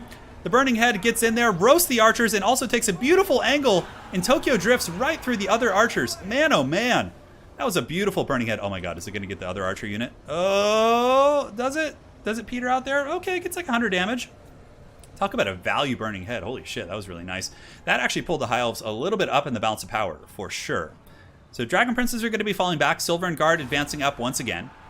It's really tricky too, because like for the Wood Elves in this matchup, like how do you effectively kill Silver and Guard? Well, the answer would probably be like Wildwood Rangers, but if you bring Wildwood Rangers, then they get annihilated by heavy cavalry charges as well as Lothern Sea Guard. So it's like, from a price point, yeah, it really puts you in a bit of a conundrum from the Wood Elf perspective for sure.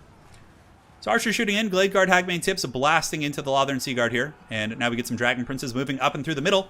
They are going to be hammering in, it would appear, into the Archer line. It looks like they want to at least, but a lot of nasty crossfire here from Voidlolz, but I mean, in terms of ammunition efficiency, it's not the worst thing. And the Princes do have a very punishing charge. So you can see the Glade Guard really getting melted there pretty good. And another nice Burning Head. It does go through the Eternal Guard. It might actually get into the Hagbane Tips here a little bit as the Dragon Princes are now rampaging through the back lines. The other Princes here on the other side having a great engagement versus the Wild Hunters of Kurnis. And yeah, the Wood Elf Archer line really in some serious trouble back here. And the Lothern Sea Guard are more or less intact. We have one here that's okay. 56 models here, 63 and 47. So yeah, they're all pretty good here. Sydney, thank you for the donation. Thanks for all you do, Turin. Love your content. Hey, really means a lot. Thank you so much, Sydney. Appreciate that donation.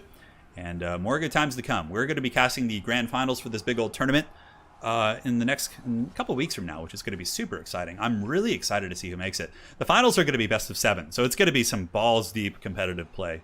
Balls deep. And with that, the High Elves claim victory. Voidlolz withdraws, knowing it's pretty much over. His backline's compromised, and there are too many healthy High Elves on the battlefield. So far, Alfred going up 2-1. A very, very convincing series. Taking away the strongest faction here for Voidlolz and Greenskins by beating them in a mirror matchup. Pretty freaking hilarious for sure, but yeah, obviously, we saw this build earlier. We know its strengths. Dryads are countered by Silvern Guard. Lothern Sea Guard trade effectively with Glade Guard, and also against Wood Elf Cavalry. Fireball, Rex, Drika, Burning Head also is very strong. It's just a very efficient build. Very, very efficient build. All right, guys. So, 2 here. Loading into game 3. If Voidlolz loses this, it's going to be a sweep, man. He'll be eliminated, and that'll be it. How do you pick and ban in a best of 7? I'll have to take a look.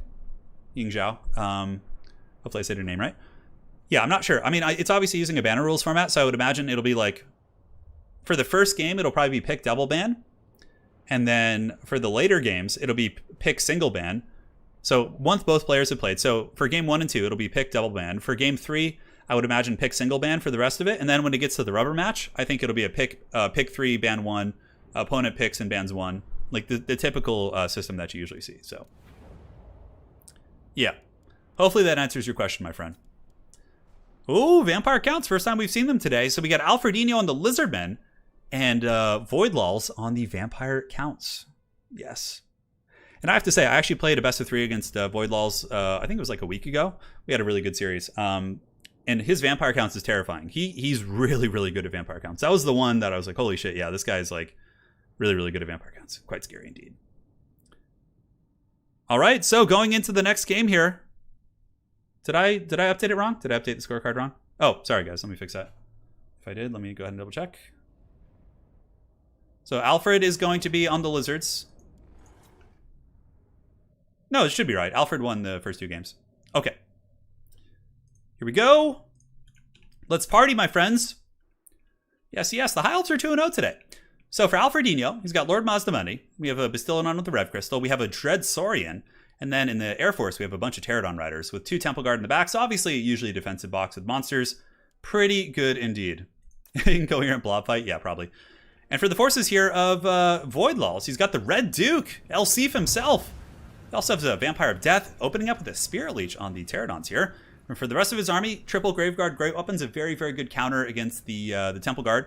He's got Cairn Race on the flanks. Not a ton of anti-monster, really. I mean, it's just, yeah, he's got Vargulf and these 2 characters, but bringing down Mazdamundi and that Dread Saurian is certainly going to be a pretty arduous task. Not to say it's not doable with good cycle charging, but it's not going to be easy. So right now, Elsif getting in there, and it looks like the Pterodon Riders are being attacked by the Haggard Vampires. So the Vampire of Death hunting down the Pterodons, but also taking a little bit of poke in the process, but basically just methodically bouncing back and forth. Pterodons have 90 speed, 105, a little bit faster on the Red Duke with the Foe Seeker active on the Hellsteed. And it looks like a couple Pterodons have gone down. Now, rock drops here are going to be super essential.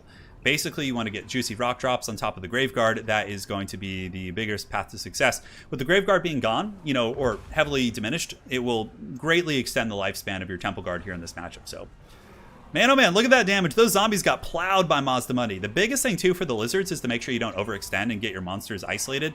That's going to be a pretty bad position. But yeah, I really like this conservative, careful play here. Chasing down the Palhawks' Sentinels and the other flyers and breaking off those units to get rid of the rock drops, because vampires will eventually have to blob against you with all their infantry on your monsters. So if there's no, fancy rock drops on the battlefield, that's going to be very powerful. Red Duke actually going in, attacking Lord Mazdamundi, but Mazdamundi gets a big net. Now, Ruination of Cities is going to go down here. A little bit scattered in the formation, and rock drops as well. Okay, let's go ahead and check it out. Not the best Ruination. It does take out some more zombies and tickles the edge of the Graveguard here. I would imagine rock drops will be active. It looks like a banishment going down on the Skeleton Spearman.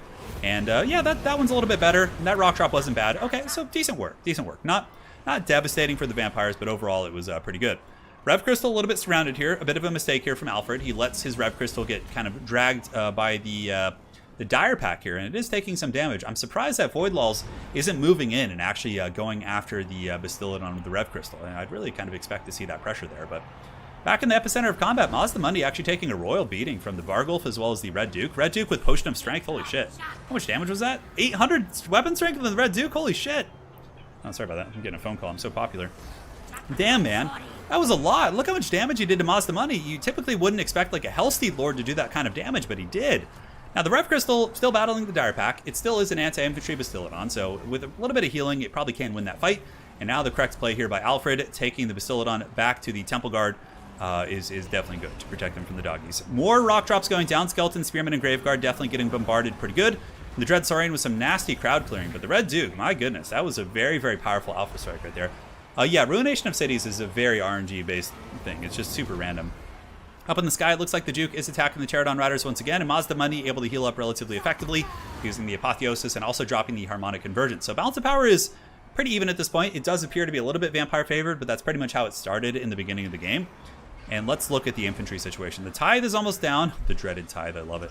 The Graveguard Great Weapons are in okay shape, and Graveguard Great Weapons actually can do some AP damage against big monsters, but yeah, the Red Duck is not messing around, that is for sure. Here he comes. He's got the Potion of Strength as well as El Sif, so he's certainly got some really good sniping potential, and this is very similar. When I played against Voidlolz in my best of 3, he did the same thing. He basically had Red Duke with the Potion of Strength, and was able to do very well against my Lord, so certainly quite good indeed. Temple Guard fighting against Graveguard Great Weapons, not a good trade for the Temple Guard here, especially considering the number of zombies and chaff units that are also grinding them down. So the Lizardmen appear to be losing their chaff core, which is going to be very punishing, right? Like, if they only have monsters, it's game over.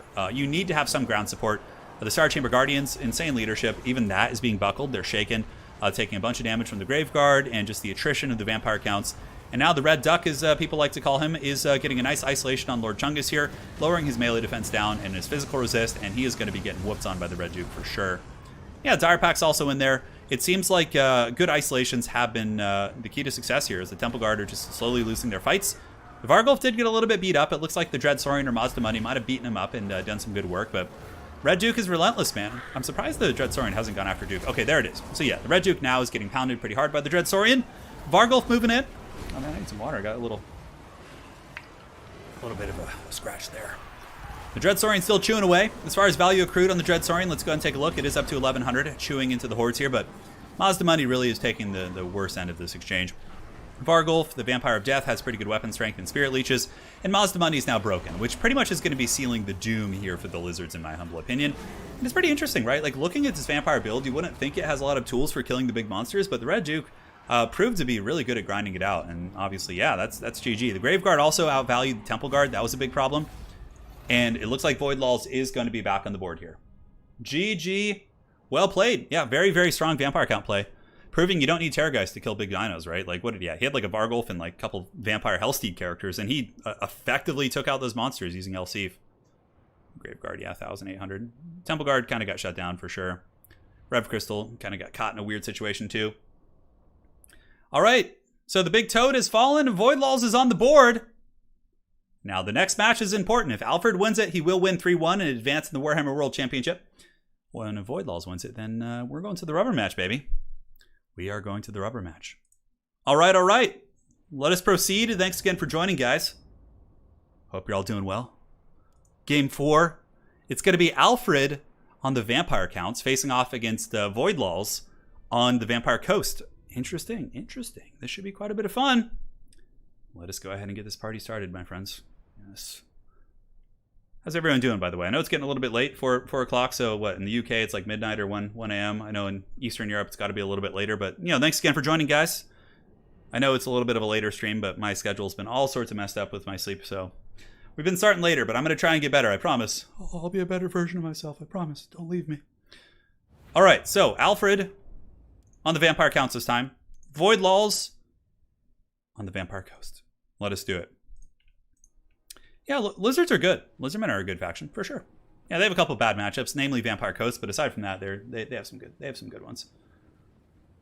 So, guys, for the Vampire counts, we have the dreaded Crypt Ghoul army. Crypt Ghouls are very good against Ghosts. They dominate the deckhand mobs very, very hard in combat. Up in the sky, we do have the Strigoi Vampire Lord, backed up by another Goose with some Fellbats and Fellbats. The Necromancer is going to be on horseback with Raised Dead, and that appears to be it. So yeah, the Raised Dead Necromancer is very strong. Basically, you get Raised Dead, and then you get the Crypt Ghoul summon. So you get a lot of summons, which is very, very effective against the Blob. For Voidlolz, he's going for kind of one style of play in this matchup, which is getting the Gallows Giant. I would imagine Spiteful Shot somewhere. Does he have any way of dealing magic damage? It doesn't look like he needs it, though. But yeah, you often see Spiteful Shot. Gunnery White on a Crab for Scab's Graith. Luther Harkin to fight up in the skies. which is actually going to be a little bit scary for him because obviously there's the double goose. And the flamethrower going in, roasting some of the zombies. You know, it's value is value, right? You know, taking out zombies certainly doesn't hurt. But the zombies immediately shambling back into the trees. And it looks like the vampire counts are going to be going for the full surround. And yeah, you can see right now, he's basically just getting the full surround. So the crypt ghouls are getting around the back of the army. And I don't see the deckhand mobs standing up terribly well to this situation. I'm also a little bit concerned for Luther because either a goose and fellbats or 2 gooses can really shut him down. Super hardcore up in the sky. So he is going to be having some trouble, to say the least. And yeah, at least, you know, you got the stream. Help you guys fall asleep. I fall asleep to streams all the time. Yeah. Strigoi Vampire Lord is hornswaggled, and it looks like we are going to get the Air Force duel. And who hits who? It looks like the first blood has been drawn. Luther Harkin getting the nice jump on the Strigoi Vampire Lord. The other goose is not quite in combat here. It needs to pile in and help. A little bit of flamethrower coming from the Gallows Giant. But now the double goose party is on. And the vampires get the Claws of Morcane and the Ghoul King of Oshoron, which is going to be giving quite a bit of punch to him. But very good value from Luther. You know, honestly, it was a losing situation. He made the best of it and was able to get away. But now Crypt Ghouls and Black Knights have piled in. They're coming from all directions. Looks like some deckhand mobs have been left off in the distance here for some reason or other. And wow, look at the gooning here. The Ghoul King going in, and holy shit, that Gunnery White is getting space jammed. He is getting dunked, disintegrating, and that is a brutal, brutal loss in the beginning. My goodness. Terrorgeist plus the Strigoi Vampire Lord proving their anti-large kits are no joke. Really just taking down that Gunnery White like it's nobody's business. And in the meantime, up in the sky here, we have Luther Harkin just tar-pitted with bats, right? That is not a good time for him. And yeah, the Crypt Ghouls over here are going to be going to finish off these deckhand mobs in the distance. Crypt Ghouls are winning all their different respective fights. And yeah, it looks like not a lot is going well for Vampire Coast. Not a lot. Like, they're losing on pretty much every front right now. Aside from that initial engagement, which Luther did get the jump on the Ghoul King, you know, yeah, it's a little bit tough.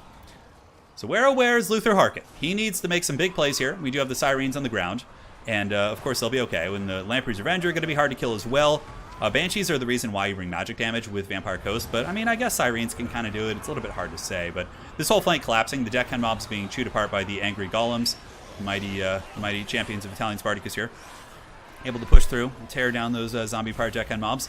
And now we get the Ghoul Squad. So the Terror guys plus the Goose are going after the Gallows Giant. And they were able to get a little bit of damage, but Luther Harkin does come in and says no. Opal Amulet popped in response here by Alfred, able to give him some ward save. And now the Goose is going to be pulling back up in the sky, perhaps seeking Luther Harkin. We will see. And yeah, Vampire Coast looks like it's being grinded to dust, though. If you look around, a lot of Vampire units, and even the Lamprey's Revenge are starting to take a little bit of damage from some of the Haggard units here, right? And yeah, the still Gooses are both super healthy. I would imagine there's 2 breath attacks. You can see how hard the Crypt Ghouls dominated the deckhand mobs that were left out there. Luther's doing a good job, though, considering he's outnumbered up in the sky 2 for 1. It's he's been trading well. So for anyone just joining, yes, Alfredino is Vampire Counts, and Voidlolz is playing the forces of the coast. And you can actually tell who is who, typically speaking, by looking at the banners. The red banners are going to be the player on the right side, and because the nameplates correspond to the balance of power always. So one way to check. Yeah, Luther's getting dominated 2v1. I mean, he's very powerful in combat, but versus 2 Gooses, including the Ghoul King, who's a really, really powerful duelist, it's going to be a pretty rough situation. And it looks like a breath attack coming in from the Goose onto the Gallows Giant. Actually does a lot of damage. Holy shit, man. Those breath attacks are so good for gooning like characters and things like that, which most Vampire Count players have a hard-on for, because Vampire Counts are all about that gooning life. That's just how they play, basically. Yeah. So going in after the Gallows Giant, Balance of Power is kind of creeping. Nice breath attack on the Ghoul King right there from Luther Harkin, but I simply don't think he has enough left. I think even if Luther were to, let's say, magically defeat the Strigoi Vampire Lord in combat, I think the rest of the Vampire army would be too much. With the Banshee, the other Goose, the amount of Crypt Ghouls on the ground, I think that he just wouldn't have a chance either way. I do think this is a game that is going to be over relatively soon. Luther Harkin is on the ground. He gets breath attacked right there, down to 600 HP, negative 17. He's got a nice friendly Ghoul King waiting for him up in the sky. And with that, Alfredino of Clan ODM with the 3-1 victory. So ODM showing to be very strong in today's tournament, winning their first series with Showtime, winning the second series with Saphir against Felkon, and then winning this series. ODM is really, really gunning for the top spot in this tournament. And man, oh man, that was some solid gameplay. And hopefully, if you guys are looking to kind of learn some builds and playstyles, this is helpful stuff for you. So with that, my friends, a 3-1 victory for Alfredino. He will be advancing on. So let me go ahead and get the challenge page up now, so we can go over the World Championship bracket and take a look at the remaining challengers and go from there. So, yes. Vampire Counts usually, I find they do pretty well against Coast. In my anecdotal experience. Yeah. All right. GG, well played. So let's go ahead and jump on over to the web browser here. I should be able to pull that up. Let me get you over here. A massive chaff build? I don't know. It's hard to say, Hammond. Yeah. It comes down more to the gooning, like who can win with the single entity fights, and killing the gunnery wet instantly was brutal. Like, yeah. The vampires just outgooned there. All right. So here are the brackets for the Warhammer World Championship. So we'll kind of break it down, go over all this goodness, and have some fun. So if we look at the matchups we saw today, we did cast, Sverchrazum versus Showtime. Showtime did advance, and he's going to be facing off against High C in the next round. And High C is a very, very strong Chinese player. I actually played against him in a best of 5 series. We had a good one. I can't remember if I beat High C. I think I did win that series 3-2 or 3-1. But nonetheless, yeah, clearly High C has done very well. I mean, High C defeated Energized and Razel, so yeah, some very strong opponents. Now, looking at the other matchups that we did cast today, let's go ahead and jump down here. We had Alfredino against Voidlolz, and now Alfredino is going to have to face against Prussian Prince. Prussian Prince did beat Gabo Slayer 3-2 in a very closely contested series. We have Krabbling versus Imperator yet to happen, the winner of which will be playing against Onyage. And Ice Power Total War did, wow, a nice 3-0 win against AC Moore from Ice Power. Going to be facing Newport of Clan ODM, so we have a lot of clan duels here. Bruce 1990, wow, Bruce 1990 with a 3-0 against Ulrich too. A lot of really, really high-level games here in this event, for sure. Lotus Moon did defeat Shidoku 3-1, so Lotus Moon still contesting here. We'll be facing the winner of Slade X and Iron General of Clan VM. And then we saw Saphir defeating Felkon. Certainly the biggest upset, probably, of the Warhammer World Championship. And he'll be facing either Carl Harmon, his clanmate, who is a Lizardman main, or Ral here, who I don't know if I've seen Ral play. Yeah, up top, we got Showtime versus High C. We got Slayer versus Evenstar. Evenstar, of course, was an ever-chosen contender. And yeah, Evenstar has won my single faction tournaments with Vampires. Evenstar actually with a 3-0 victory over Zablaski. And yeah, also beat Legion earlier. And yeah, so Han Samurai on the top with Dark Phoenix. So the next set of replays you guys will be seeing, or even live, I'm not sure, I'll be casting rounds from the basically the 1-8 rounds here. And so I'll be casting from this series. And of course, when the grand finals do come, I'll be casting the semis as well as the grand finals. So it'll be very similar to like Everchosen and ECL grand finals and things like that. So, but I am set to cast the grand finals, so you guys will be seeing that. Should be quite a bit of fun. So there you have it, guys. That is kind of a breakdown of everything. This is the current bracket. You can see Slayer with a victory over Flying Taco here. A lot of familiar names that you guys are used to seeing, right? From all the different tournament circuits are making appearances. A couple names I don't recognize. So let's see. So yeah, I know all these gentlemen. I know these guys. I'm trying to see if anybody, I don't know if I've seen Saphir play too much, which, yeah, I don't think, maybe unless Saphir went by a different name in my events, but clearly a very strong player. We do have a High C, Chinese player, and I don't know if I'm seeing any of the Korean players that have made it here. Not sure. You can watch the Felkon match by just rewinding on my stream and going back and checking that out, because you can go watch it right now. Like, you can rewind the video. I'll put timestamps in it for anyone who wants to go back and watch later. You can see all the games, but yeah. No more games today. No, I gotta go. I got some phone calls I have to make. I have to run to the bank and drop off a check. All kinds of stuff, but that is it for today, guys. So hopefully you enjoyed this one. I certainly had a blast. I'm super hyped for the later rounds of the Warhammer World Championship, and yeah, it's fun. We got some new faces, we got some old names coming back.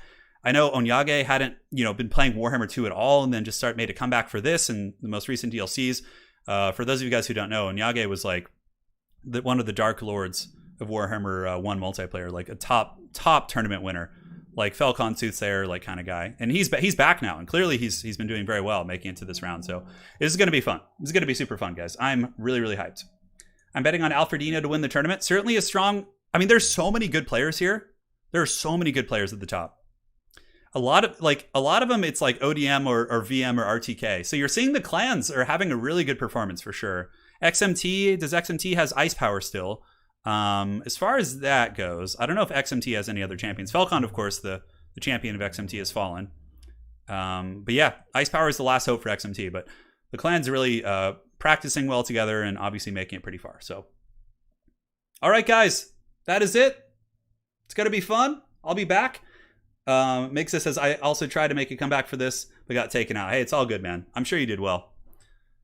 I think Soothsayer might have lost, actually, in the earlier rounds. But, I mean, look, there's so many strong players. Like, you can see nobody, even the gods can bleed, right? And yeah. Sooth dropped too, yeah. All right, guys, GG, well played. Thank you all for joining. Mods, appreciate your support here in chat. You guys are aces. Thanks to Dustin and Sydney, Casey, Cincinnati of VA, Matthew Smith, Joe Leonard, Ivan, and Jesse, and Travkit, Peterborough. Thank you guys all for your donations. Make sure to drop a like on the way out. If you guys enjoyed the World Championship coverage, do drop a like. Helps out quite a bit. If you're not subscribed to the channel, what are you doing, man? Come join the party. We're going to be having a lot of fun stuff here on the horizon. So that is it for today, guys. Yeah, I don't think any QSA made it through.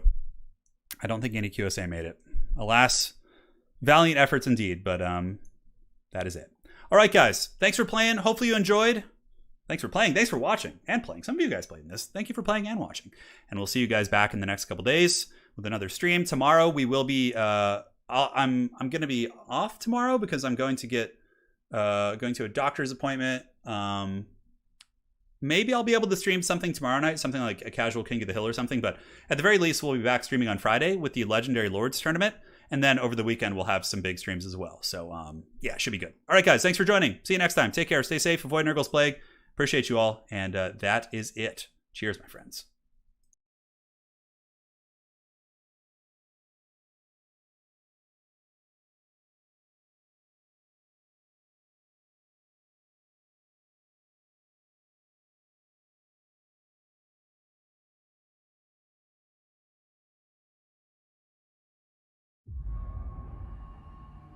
Let us begin.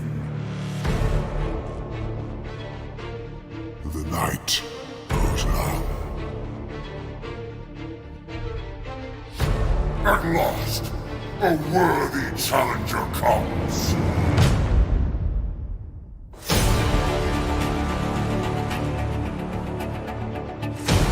I am in a black mood. I shall enjoy this. Let there be battle. Sister.